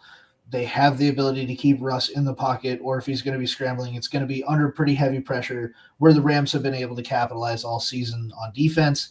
Stafford doesn't have much to worry about going up against Seattle's defense, and he's going to be able to kind of move the ball at will. Henderson's actually looking pretty good at running back for them right now. He's been consistent, at least, even though he had that injury issue for a week. So I think offensively they're the better team. I think defensively they're definitely a better team. 2.5 is an easy lay for me on that one. I think that's going to be, that's probably the easiest bet that I saw this weekend. I have two other games. Go ahead. As well. Tennessee and Jacksonville. I have Tennessee laying the 4.5. Yeah, think.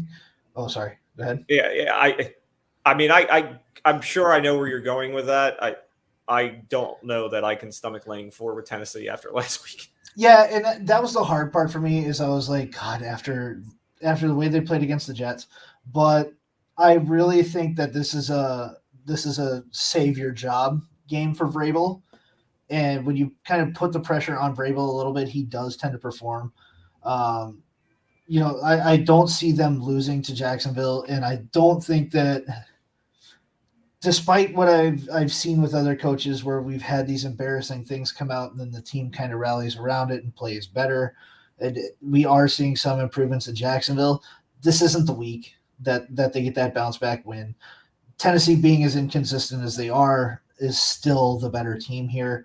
They're going to give that ball to Derrick Henry, and Jacksonville hasn't been able to show me anything that says that they can stop the run game. I'm not fully sure if we're getting either wide receiver back for Tannehill, but I think that Vrabel's at least smart enough to understand the mistakes that he made against the Jets, and he'll adjust enough to win this game.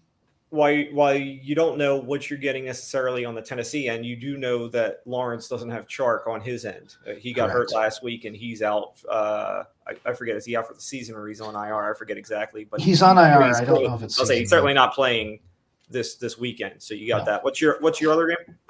I have San Francisco, Arizona is my other game. And I think that's just because we're starting to see we saw Arizona come out and beat the Rams. So they're riding that high. But again, that durability and that stamina question, we're seeing Trey Lance starting again over an injured Jimmy G. But let's see what that San Francisco defense does against Arizona.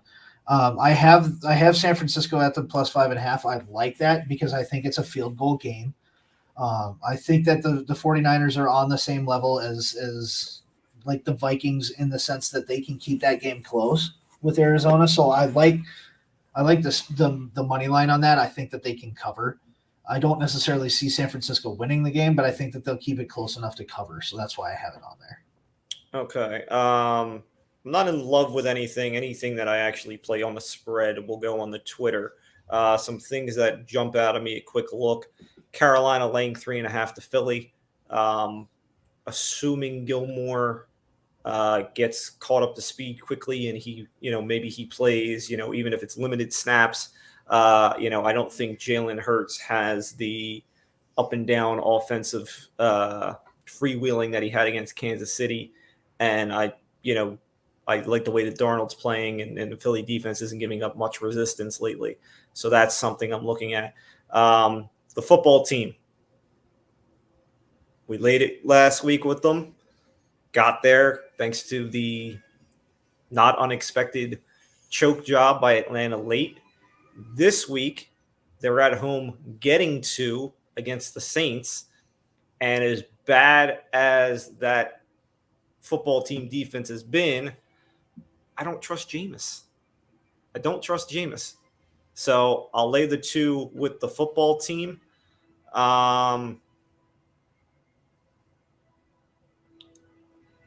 And the other one I looked at was the Chargers laying 2 to the Browns. I think that the Browns really need that to be a Nick Chubb game. I already referenced about how it doesn't work out well if you're trying to throw on the Chargers. I think, that Browns defense, while good, hasn't been great. I think Herbert can navigate it on the offensive end. I think the defense can do enough on the defensive end. They're going to need a lot of Hunt and Chubb in that game if they're going to win it. So I like the Chargers to win by a field goal. So last week was the first week the lock didn't get there. And it was a bloodbath last week. And I went bigger on the lock last week, which didn't help. So we're going to go back to a small lock this week. 4 teams, get you a little over double your money, plus 224 if you take it right now. So we're going to take the Bucks against the Dolphins. Like I said, the quarterback situation is a mess there, and Brady can fall asleep and win that game. I don't have any concerns there. Patriots against the Texans. I think they are finding something. First off, Davis Mills is horrible. Bill Belichick will pick him off twice easily. And I think they have found something. They found it the week before. They kind of went to it in the second half there with Tampa Bay, and it worked. Putting Mac Jones in the spread allows him to move that offense a little better. He's calling stuff at the line. So I think, although Mac, when I bet the Patriots this year, Mac is coughed it up. I feel confident in this spot. I'll take the Raiders against Fields. Like I said, I don't like the spots for Fields in this. And as you mentioned, you like the Niners on the getting the points, but not necessarily to win. That's why I will take the Cardinals just on the money line. While it might be tight, I still expect the Cardinals to win this game. I don't expect much out of Trey Lance. So Cardinals, Raiders, Patriots, Bucks. 4 teams, plus 224 is your lock of the week. Right on. What do you got for college? College, I got a full slate here, man. I got quite a full slate. You got the buffet? Well, I've got 1, 2, 3, 4, 5. I've got 5. All right, go ahead. All right, first one, Stanford plus 12 against Arizona State. I think this is actually, again, not that Stanford is going to win. I think that they're going to cover it pretty easily, though. Stanford surprised me with Oregon. Not Oregon didn't surprise me losing that game. Stanford surprised me with the way that they won it. Arizona State also getting a win last week. Both teams look good, both kind of riding that high. I think Arizona State wins this game by about 10. I don't see it being anything more than that. Like, I don't see it being a 2-touchdown game. I see it being about 10. So I like that one as I think I have more. I have 4 dogs and 1 favorite in this, but I like Stanford to cover essentially in that game. I think that's going to be one of the better games that we're actually going to be able to watch this week. That's going to be pretty competitive, but yeah, their dog. Let's see, what else do I have here? Oh, Texas plus 3.5 against Oklahoma. Red River rivalry. Interesting game as always. Texas is a plus 3.5 dog right now. I like that. I think that's a field goal game, and I think it's pretty high scoring. I was looking over the college game. That's one I'm leaning toward. I would also just to give you another option. I look at the under in that game. The over under is 63.5. Yeah. Those games are usually pretty tight. They're not free for alls. And I think that, if you like the Texas side, like Josh does, and then like I'm leaning, Sark is not going to want to have that be an up and down game. So I look at the under in that one. Yeah, I would agree, and that's why I like the 3.5. Is I think it is going to be close, and I think it's going to be under. It's not going to be super high scoring. It's going to be back and forth, very defensive. Lincoln Riley's team just isn't impressing me as much this year. Oklahoma's been struggling. This is a perfect opportunity for Texas to kind of steal one from the rival Oklahoma that's already not having a great year, and it's a great booster for Sark in his first season to go out and beat Oklahoma in this game. So I like Texas plus 3.5. I was laying 2 to Penn State right now. I like Penn State. We are on different sides there. Yeah, I kind of figured we would be. Okay. I figured you would pull for Iowa on this one. Well, first off, okay, my favorite play in that game is the under. Okay. Yeah, absolutely. I think I referenced this before on a pod maybe a couple of weeks ago. Iowa at home unders are hitting at an insane rate. I don't expect much scoring in this game at all. So, but I'm on the Iowa side because I just trust Iowa's defense more than I do Penn State's offense. Like Sean Clifford is having a much better season than I think many people expected, but this will be his biggest test as far as protecting the ball, not turning the ball over. And, it's in Iowa. I think Iowa's defense does much like they did last week. The baby Tua gets them a lot of short fields, and they'll, I don't expect them to run away with the game like they did against Maryland, obviously. But I could see them winning this game by 6-7 points. And see, I think Penn State's going to come out and be a lot more aggressive. I think Penn State's had more success in bigger games like this. This is not necessarily that Iowa's not used to playing in the big games, especially at home. Like, it's going to be a very hostile environment for Penn State, but I think Penn State is more kind of built for this kind of pressure. They've been in these situations before. They're a little bit more well-versed and more disciplined as a team. So I'd like them to be able to win this game. It is going to be super close. I don't see it being very high scoring. I do see it being like a field goal game, but I think that it's a game that Penn State can win. It would be a big upset for them, but that would kind of cement them as the solid number 3 this year, right behind Alabama, Georgia. I think if Iowa wins this game, I think, like you said, people are a little bit higher on Iowa because it is a home game. And I think that it's a bigger win for Penn State. Penn State needs this more than Iowa does. So I think that's just that mindset and that mentality going into the game is what makes me want to pick Penn State. I still think it's going to be close. I think it's going to end up being like a 17-14 or a 21-17. It's going to be close, but I have Penn State winning it. I think that they're just they've kind of shown us already this year that they can win the important games and score when it matters. I haven't really seen that much from Iowa because I haven't seen Iowa struggle really at all this year. So I like them just based on the level of play on the year. I got two more on here. Let's see, which one do I want to talk about first? I'll just get the easy one out of the way. Ole Miss -6 against Arkansas. Lane Kiffin got beat up pretty bad. He shouldn't have said what he said to Saban, but that doesn't take anything away from the fact that Ole Miss still isn't a bad team. And Arkansas taking a shellacking to Georgia shocked a lot of people. I wasn't expecting it to be 37-0. I thought that Arkansas's offense was going to show up at least a little bit. I expected Georgia to win that game, but I thought it might be at least a little bit competitive.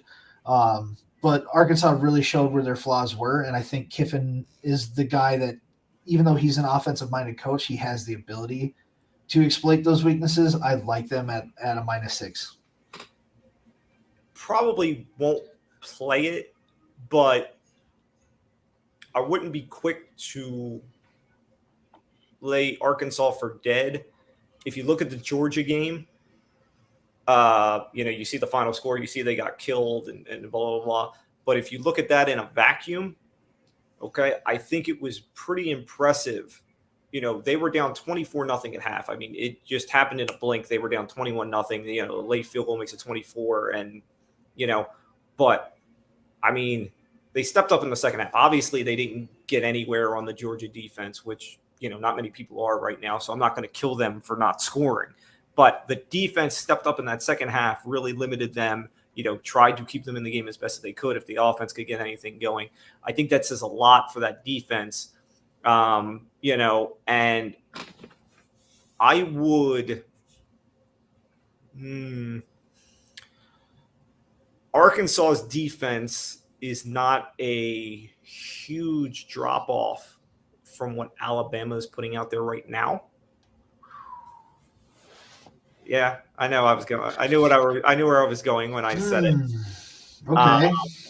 So seeing, Corral didn't play badly against Alabama. I mean, Lane was going for it on fourth down every damn time. I don't think he'll necessarily do that against Arkansas, which might play into Arkansas's hands. So I'm not jumping to lay the 6.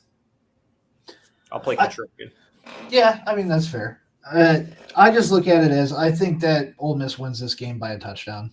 Like, I looked at it and I was like, yeah, I think they win by 7. Like, it wouldn't shock me. So if you're going to give me the 6 and you're going to give me that touchdown, I'm going to take it. Fair enough. I don't have that issue. I don't necessarily think the Ole Miss goes out there and blows them out, but Georgia didn't really play as hard in that second half either. It was a very, very Alabama-esque second half where they just kind of were like, no, we're good. We're not showing you anything that's going to make you struggle. I know that Lane Kiffin in a game like that, even though, yes, against Alabama's defense, when he's going for it on fourth down every time, it didn't pan out for him. I don't think you're going to see – you're probably going to see the same logic, and he might do it again just because he's probably expected not to do that again. He might come out and just say, no, it can work. It just didn't work against Alabama, and we paid the price for it. So I could see that. I don't think that it's super competitive. I think we see a better Arkansas team. I think we see a better Ole Miss team. I think they both play better, but I do see Ole Miss winning by a touchdown. So that's why I'm comfortable with it at 6. If that moves to a 7 or like a 7.5, I don't want anything to do with it. But at 6, I would take it. Last game I have on here is Nebraska plus 3.5 versus Michigan. I like Nebraska at the 3.5 because it is, I believe this is a Nebraska home game. And just kind of like what you were saying with Iowa, like I feel the inverse. Michigan's playing good. Nebraska's a tough team. This is kind of a trap game for Michigan to an extent. I think they're going into their hardest game of the season. Nebraska's sneaky competitive. They're not a great team. They're not world beaters, but they can definitely play spoiler to Michigan here. And kind of what we were talking about with the Big Ten having to just kind of be a bloodbath and everybody take everybody out. This is a perfect opportunity for a Nebraska team to go out there and beat Michigan. Even if they don't beat them at 3.5, I don't see this. This very easily can be a field goal game. Like I'm not against it. So I do like that one. That's probably the best game to watch this weekend, other than like the Penn State or not Penn State. Iowa's going to be good to watch. Stanford ASU is going to be good to watch. This is the one that I'm most interested in because I think the stakes are really the highest in this game. I like Michigan in this game. I figured you would. I am going to, and it could definitely blow up in my face because when you say these words, that's usually what happens. But I'm going to buy into Harbaugh here. Oh, I like what I have seen out of Michigan thus far. Nebraska is certainly an up and down team for sure. The side you're on is definitely the popular side right now. A lot of people think that this is Frost, much like we were talking about earlier with the Texas situation and a big, getting a big win to show. This is what that is for Scott Frost, who does not have many big wins to show as a Nebraska coach. And if he can't find one soon, he might be gone, whether it's his alma mater or not. Yeah. So certainly when you're looking at motives, it certainly lines up to be on the Nebraska side. I just think that Michigan might be for real. Might be. And I think going in and winning this game would be a pretty big stamp toward being for real. So if I'm starting to buy Michigan maybe being for real, I got to buy that they're going to win this game. So I'll take the Michigan side. I just don't have the faith in Harbaugh, and I guess that's what it comes down to. So, like, you're putting your faith in him. I'm keeping my faith away from him just based on what we've seen. So, I like Scott Frost. I like the motivation that he has. I like the way that Nebraska team plays at home, even though they've been up and down.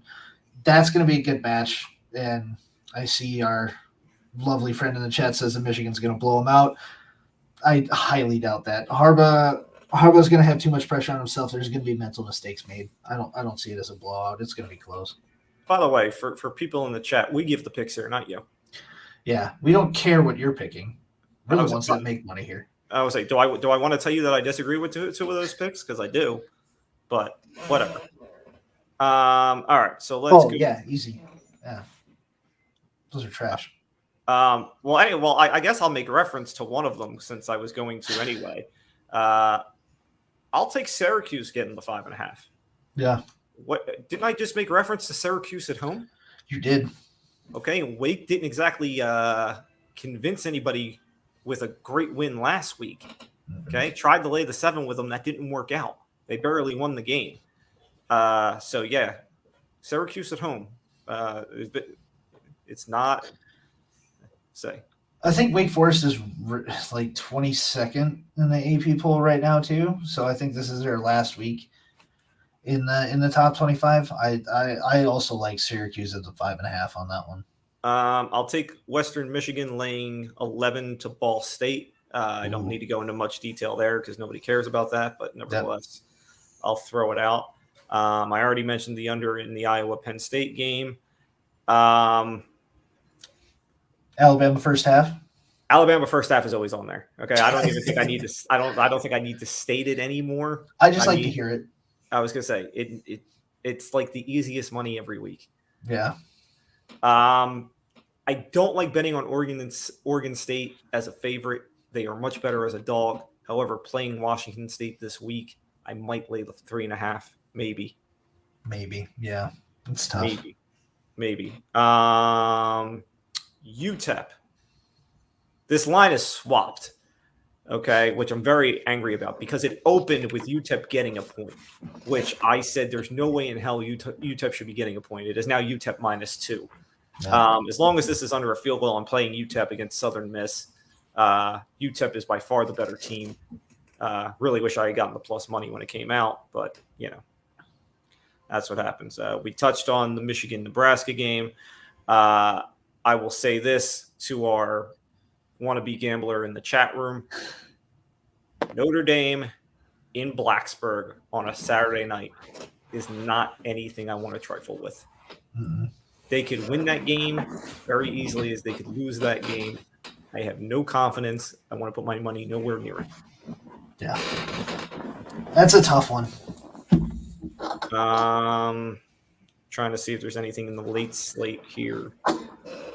Was it Utah or Utah State that had that big win a couple weeks ago? I think it was Utah State. Yeah. Yeah. USC laying 3. You got 3.5 against Utah. Again, nothing I want to jump at. No. Yeah. So I don't have a lot of college plays right now. Those are the ones that, like I said, Alabama first half, Iowa under are the two, and UTEP are probably the big 3. The Texas Oklahoma under would be a smaller 4th. Those are the big ones I'm looking at right now. I would say the Alabama A&M over. I think it's 60.5. So that's I feel like that's pretty easy, considering the way that the Alabama defense is playing. I could see A&M getting about 17 points and Alabama putting up 42, 48. So it's right there. Real quickly, let's just put this up here because I want to show the contrarian in the room. Okay? There you see the comment. I don't need to say anything. Yep. This is the same person who bagged on them for having problems with Florida State and Toledo. But now it should be easy to go into Blacksburg on a Saturday night and win. Yeah. Okay. Sure. Yep. What do I know? Just the guy that does the show. Anyway. All right. So before we get to the rants, let's talk about Ben Simmons here quickly because Ben Simmons apparently was stunned that they held his game check. So much so that his reps reached out to the Players Association to try and figure out if there was anything he could do to recoup the money. Apparently Ben Simmons lives on a fantasy land. And then I saw something yesterday or the day before that the Pacers are having conversations about potentially trading for Ben Simmons. And one of the pieces going back to the Sixers would be Chris LeVert. Here are the 2 things that you probably know about Chris LeVert. One, when he was with the Nets, which was 3 teams ago, he was a pretty good scorer. If you know anything about Chris LeVert now, it's that he's basically got a broken back. So that's the piece that you're going to get back for Ben Simmons. I mean, this thing has spiraled out of control. Okay, let us not forget that Joel Embiid basically put Simmons on blast saying, this team was built for Ben, not me. We didn't bring Jimmy back because Ben needed the ball more. We brought in Tobias to help Ben. This was all for Ben, not for me. And now Ben doesn't want to come. Ben doesn't want to play with me. The Sixers are in shambles. In shambles. So, and I'm completely good with it. Okay. I mean, as far as I'm concerned, the process has been garbage for years, and this is what you get with the process. Yeah. I mean, they're basically just the East version of the Clippers. So it's nothing that surprises anybody. And Ben Simmons is just the latest version of Kyrie when it comes to crazy. Like, Kyrie's actually toned it down a little bit, but Ben Simmons and the things that he's... Kyrie's a whole other issue. Okay, we've got Andrew Wiggins who said he got vaccinated because he felt forced into it because it was the only way he could play in the NBA. And then we have Kyrie who might as well be a homeless man. We don't see him. Yeah. That's fine though. But this is why, the Nets are heavily favored, amongst people who think they know things as far as they're the team to beat, for the championship, as far as NBA championship. But, I know you got KD and I know you got Harden, but like what reliability do you have with Kyrie? You don't. other than the fact that maybe he's toned down the crazy just enough that he might be a decent basketball player again. But is he going to play? I think he will. I think that competitive nature will get him in the end. So I think he plays. I don't know that he has a competitive bone in his body. I think that he wakes up some mornings and says, I feel like playing basketball today. And then there's some mornings where he's like, you know what? I'll take the day off. Yeah, that's fair. I'll give you that. That's fair. I still think he plays, though. KD might physically just bring him to the game to force him to play. But I think we referenced this last week. But again, KD, there were opportunities on the table to move Kyrie and get I'll just say similar talent. Okay, we can argue better or worse or whatever, but similar talent in there. Certainly a more reliable talent. And KD shot it down. KD made sure it did not happen. Mm-hmm. So as far as I'm concerned, the next season is on KD. Because every time Kyrie doesn't show up, that's on KD. Mm-hmm. Yeah, that makes sense. But okay, and KD, who's Mr. Fragile, as we all know, with his burner accounts. Mm-hmm. All right. I hope he at least has some sort of self-awareness that he knows that, whether it's true or not, the story's out there that he shot down these Kyrie moves. So the brushback's going to be on him. Yeah. But this is always what KD's wanted. He's kind of wanted to be the guy. So we're putting the pressure on him because, hey, this is the team that you wanted. You brought these guys in. This is the team that you wanted to play with.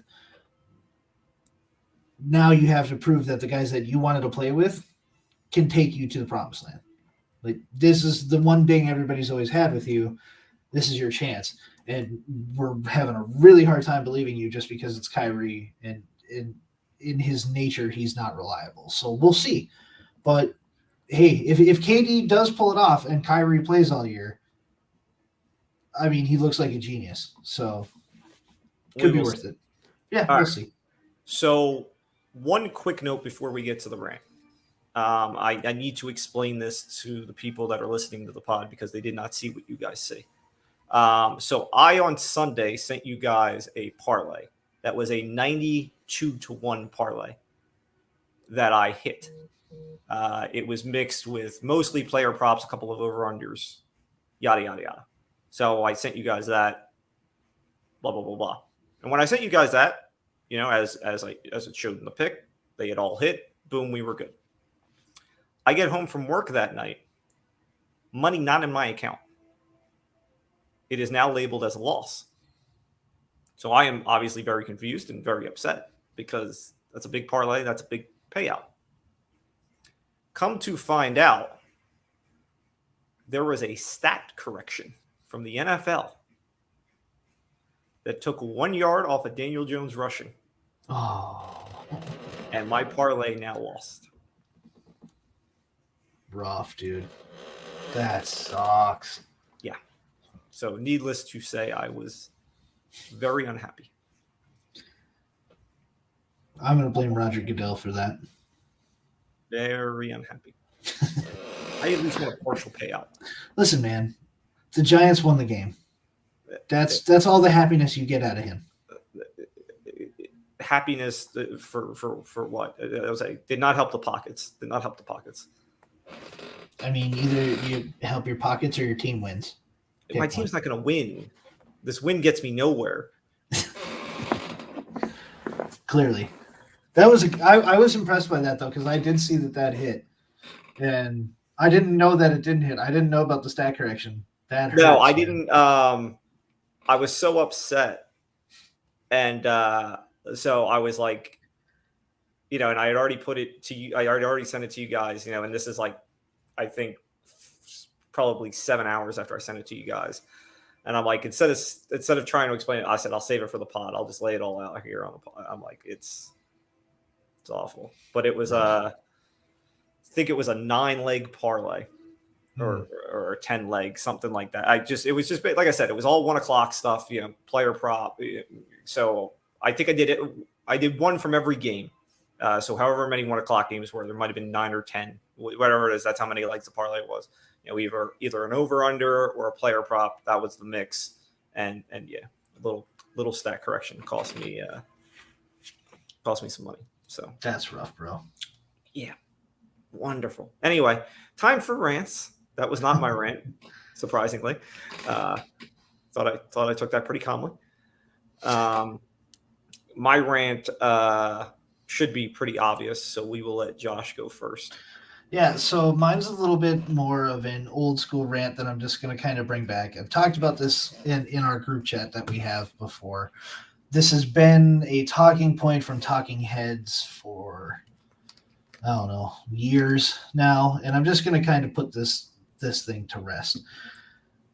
There is no college football team in existence, nor has there ever been a college football team in existence that can beat an NFL team. So stop making comparisons. I've seen it 3 times this week where somebody has said Alabama, Georgia can go play Jacksonville right now and beat them pretty handily. No, they cannot, especially Alabama. Alabama is not able to beat Jacksonville right now. This might be the first time in history that I've ever been like, well, Urban Meyer could beat Nick Saban. It's the only time I'll ever say it. The thing that you guys are forgetting here is the fact that Alabama may have 10 draft picks on that team right now. They're not all going to be first rounders. But every single player on Jacksonville, regardless of what round they were drafted, has been an NFL player and has competed against first round draft picks and has competed at the highest level for at least half a year.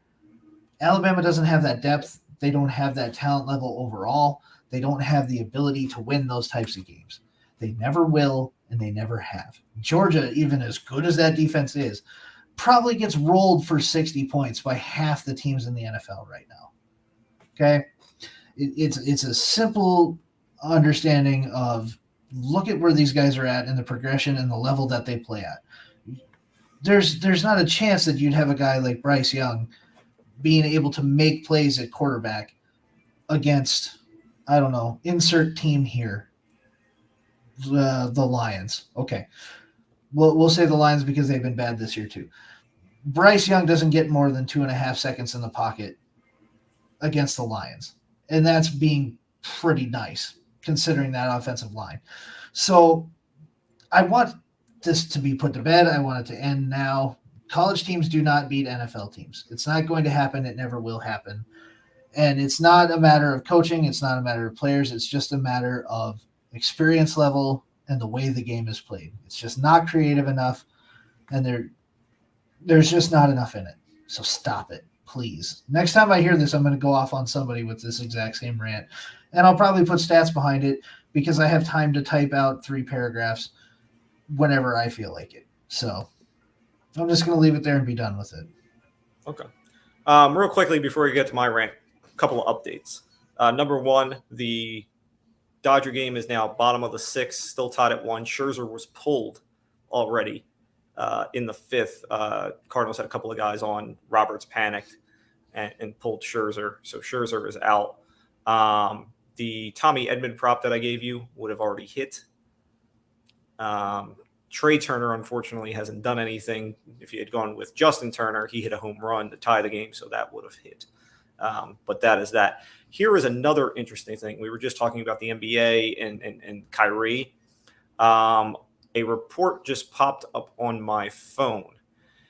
Unvaccinated NBA players who break quarantine could face prison time and fines.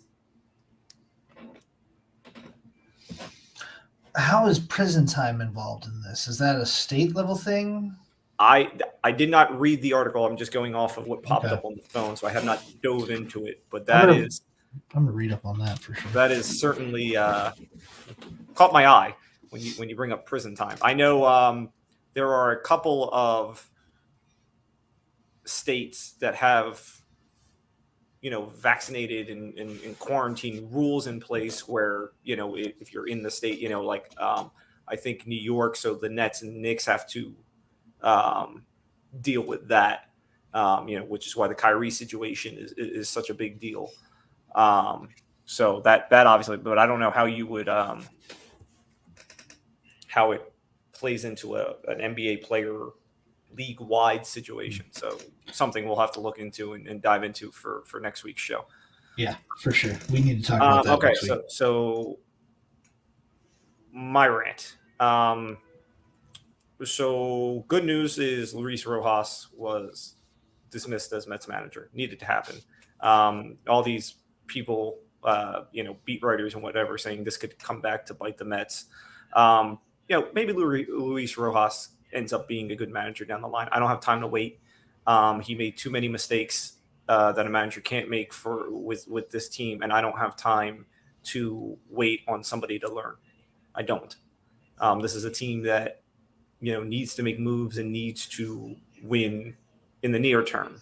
This isn't a rebuild. So I have obviously banged the drum for Theo Epstein. Theo Epstein was obviously the godlike figure I wanted to come down and fix things. Cohen and Theo had a conversation last night, and it was decided pretty quickly that Theo was not going to be the guy for the Mets. Now you could say, oh, well, Cohen didn't do this and do that. It's pretty simple. Number one, Theo currently works for MLB offices. Theo is of the firm belief that he led the analytics-driven type of play that is on the field now that kind of deters young people from watching. He wants to change that. He wants to kind of head the movement to change that and bring more young people into the game, something that's desperately needed. The other big thing, and which is the bigger reason why Theo doesn't come to the Mets, is Theo is part of an equity group right now. So he's around a lot of rich people, which is a good group to be around if you want to eventually get a team. So if Nashville, which was brewing at one point, that was headed by Dave Dombrowski, who is now the Phillies GM, if Nashville becomes a viable option, Theo Epstein wants to be part of an ownership group that he can kind of build a team from the ground up. Kind of put his people in place, maybe not be the guy running it, but being the guy over the guy who's running it.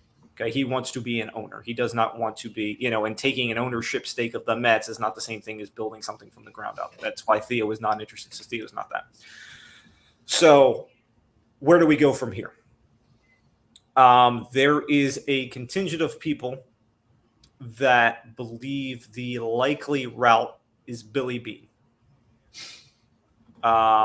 Which, he's got the connection to Sandy Alderson. Oakland is a team that is always looking to cut cost, and they could be leaving Oakland and going to Vegas soon. So there are a myriad of reasons why it could make sense.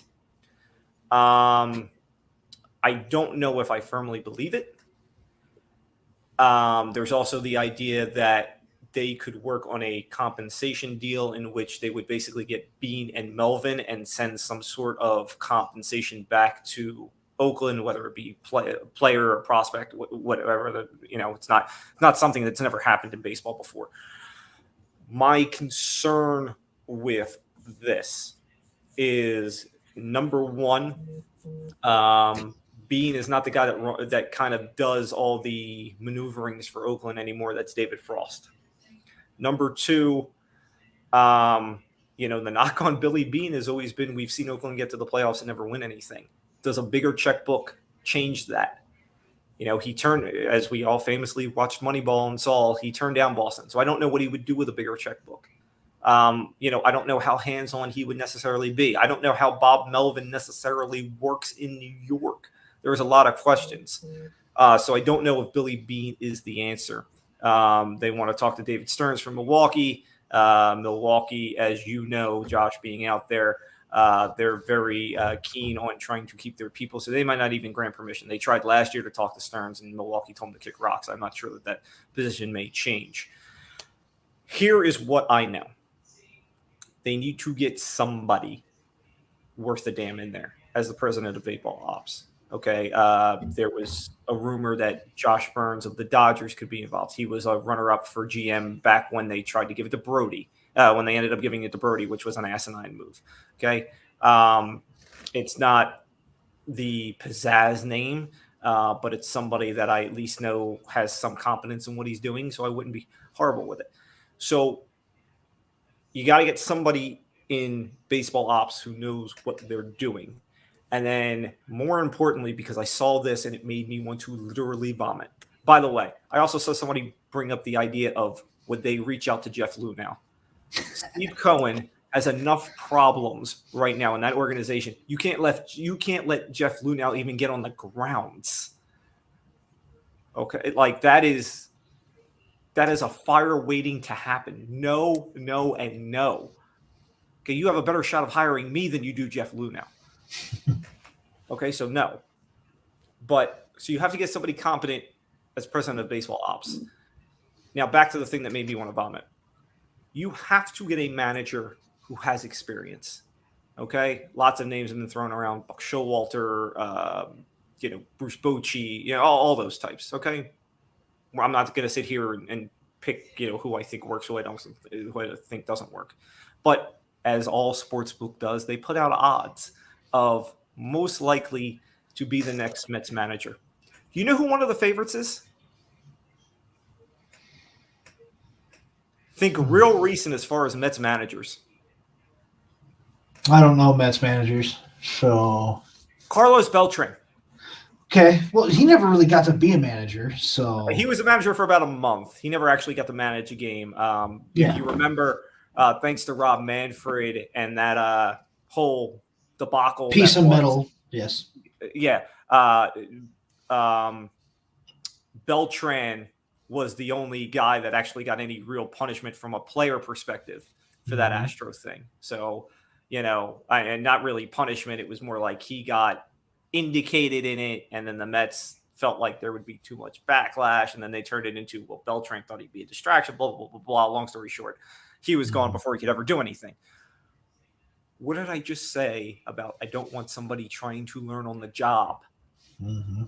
Okay, Carlos Beltran is no better than what we just got rid of. I don't care if Carlos Beltran is, oh, good God, I'm trying to think. I want to say Gabe Kapler, but Kapler didn't work in Philly. There's somebody that I'm blanking on that's a player. We could talk. Twins managers have been doing that with Paul Molitor and Rocco Baldelli. Yeah, no, there was somebody I'm blanking now, so I don't know. Was it the Red Sox guy? Core has done well. There have been players that have worked out, but I don't want that. I don't want that. Okay, I need, and I'm not advocating for Buck Shaw. Okay, hold on. You're gonna make me break up the rant for this. Chase fucking Tingler? No. There's no reason Chase Tingler should be on the list. Okay?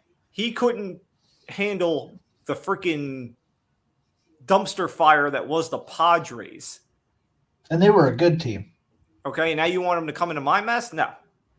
Stay away. I need somebody that at least has some sort of track record. Okay, and I'm not advocating for Buck Showalter, but I'm going to bring up Buck Showalter because Buck Showalter has managed in New York already. He has a track record of winning, and he's a little old school, which is something I desperately think the Mets need. You need somebody who's a little bit of a hard ass, a little old school to come in here and kind of, break up the new school thinking. Like, get the analytic shit out of here. Here's what I need you to do. Let's move runners over. Let's hit and run. Let's be a little, 1990-ish. Well, if that's where you want to go, I got a name for you. Ron Gardenhire.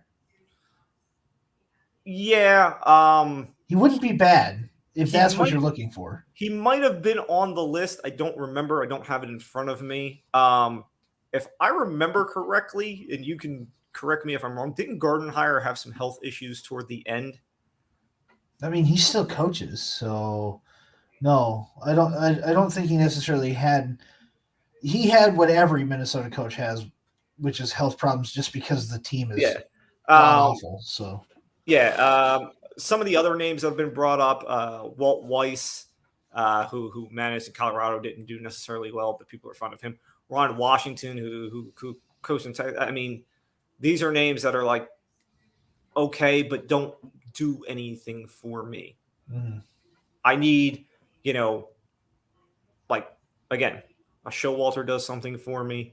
A Bruce Bochy would do something for. I need somebody along those lines. Give me some sense of competency up top and on the field. That's what I need. Okay, at least gives me some sort of belief that we might be on the right road. We might be. Okay, I'm not sure. I'm not necessarily buying it full fold, but at least you'd get me to a little sense of false belief. That's fair. I also saw today that the Padres are interested in Marcus Stroman. How many pitchers do they need? At least one more.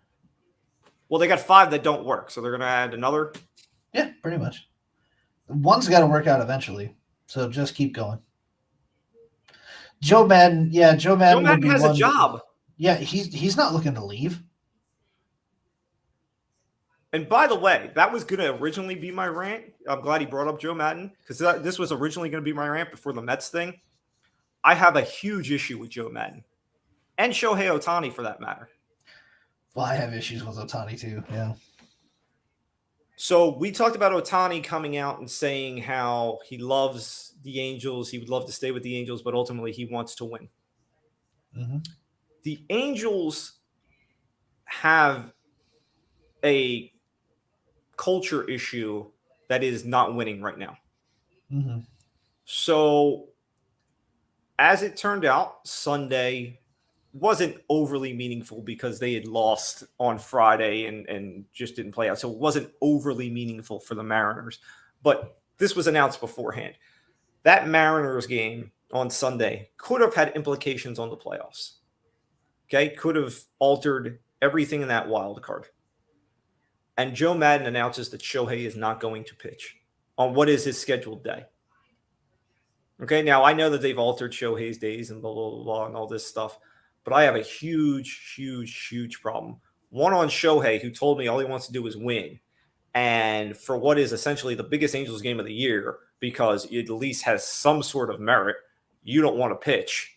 And 2, for Joe Madden for saying he's not going to. What does that say to everybody else in that clubhouse? Okay, like I said, you already have a culture of not winning. All right. I mean, this is a team that right now looks at itself and says, okay, well, next year, hopefully, we have a healthy Trout, a healthy Ohtani, a healthy Rendon, a healthy Walsh. So we've got a semblance of a lineup that can hit. And now we're going to have to try and go throw money at somebody to pitch for this team. That's been your problem for years. That's been your problem the whole existence of Mike Trout. Mm-hmm. And this isn't sending the right message. This is the first time though where they've had the opportunity to get like a Verlander or somebody like that or Scherzer. Like if they're actually willing to throw the money out. Well, they're not going to get a Scherzer. They can get a Verlander though. I am, and there are a couple of people who listen to this show that know because I've said it. I am an advocate for the Mets going and getting Justin Verlander. Yeah. Because here's the way I look at it. You can get Verlander on a 2-year deal for probably 25 to 30 million, not going to cost you a ton. And I have a lot of faith in Justin Verlander's work ethic that even though he's coming back from the Tommy John and, that first year isn't really, I think what you saw from Sale coming back here at the end for those last years is kind of what you're going to get out of Verlander. You're going to get a lot of good and some bad. But I look at it as, all right, assuming they keep Syndergaard, which I think they will, they'll just give him the qualifying offer, 20 mil, have him locked up for a year. Maybe they even bridge him, go to him and do a 2-year bridge, to try and build up, whatever. If they could find their way to the postseason, which is asking a lot these days, but if they could find there,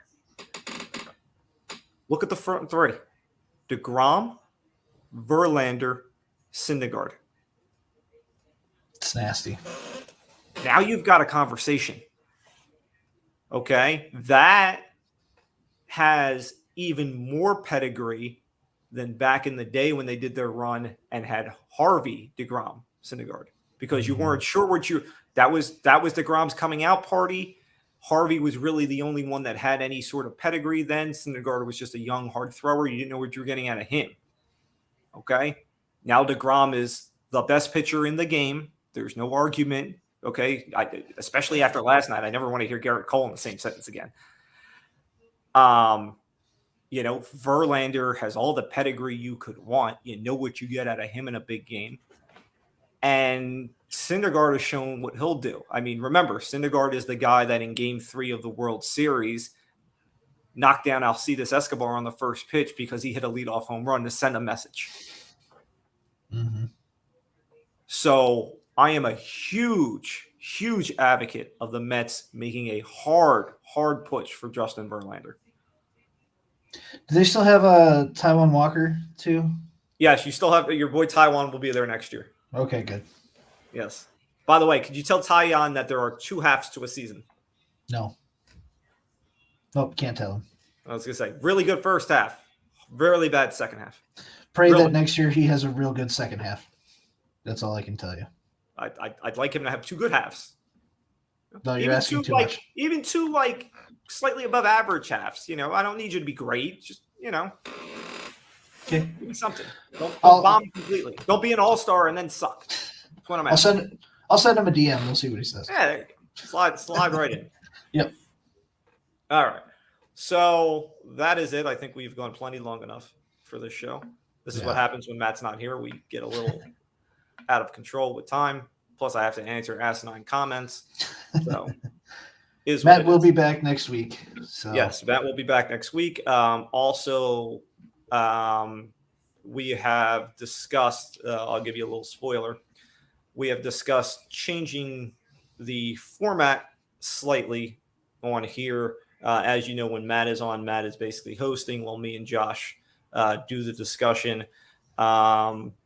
It is very possible as soon as next week, you will see Matt sliding into one of our chairs as one of us takes over the host roles. Not a permanent thing, obviously, but something we're just kind of to change up the look and feel of the show every so often. So could happen. Yeah. And it's mainly like I thought this concept up just because, Matt is new. I mean, Dan and I have known each other for quite some time now. So our banter back and forth and our rapport is pretty well set. I want Matt to just be more comfortable with us and to be able to go over things. But at the same time, for those of you that don't know, I have a baby coming here in a couple weeks. We're 35 weeks. So at pretty much any moment now, I could have a child, and I may not be able to dedicate 2 hours, 2.5, 3 hours to a podcast where I'm doing research beforehand to just get my mind right and everything. So it might be nice for me to be able to take a step back every now and then, just host and let these guys talk, where you're not going to miss me too much if, I have to go and take care of my baby. So just trying to set us up for success here. And maybe this could turn into a thing down the road where gets a little bit more competitive with the banter too. Maybe we're competing for actual spots to not be the host. Not that the host spot's a punishment, but fighting each other for more airtime and things like that to go back and forth.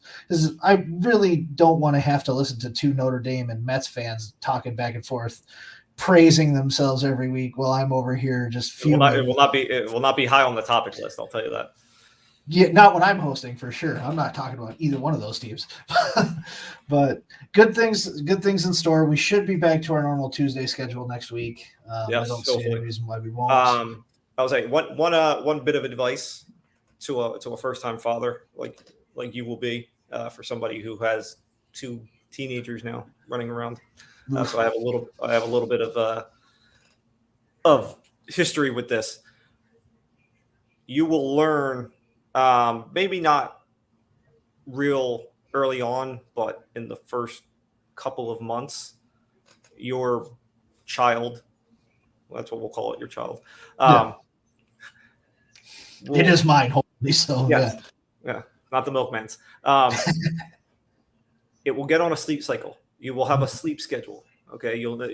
Sometimes they sleep for 3-4 hours and then wake up because they need to be fed and changed or whatever, or you could get lucky and get one that goes to sleep and sleeps through the night. Okay, those are rare and few and far between, but maybe you get lucky.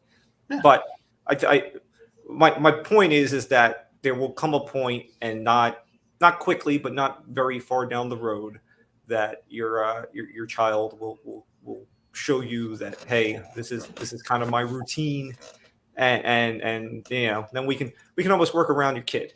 Like, hey, I know my kid sleeps from this time to this time, then he usually gets up around this time, so we squeeze the show in there. If the show has to change the schedule a little bit for your kid, we can manage. Fair enough. I appreciate it.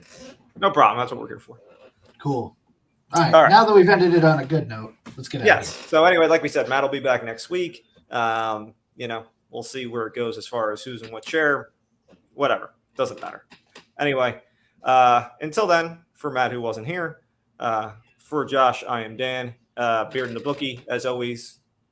Go on the YouTube, subscribe, comment. Go on iTunes, Spotify, wherever you listen. Rate and comment, people. I know you guys are listening. Comment. I still have comments from the old show on there. I don't have any comments for this show. Put new comments. Come on. All right. Anyway, until next week, see you then.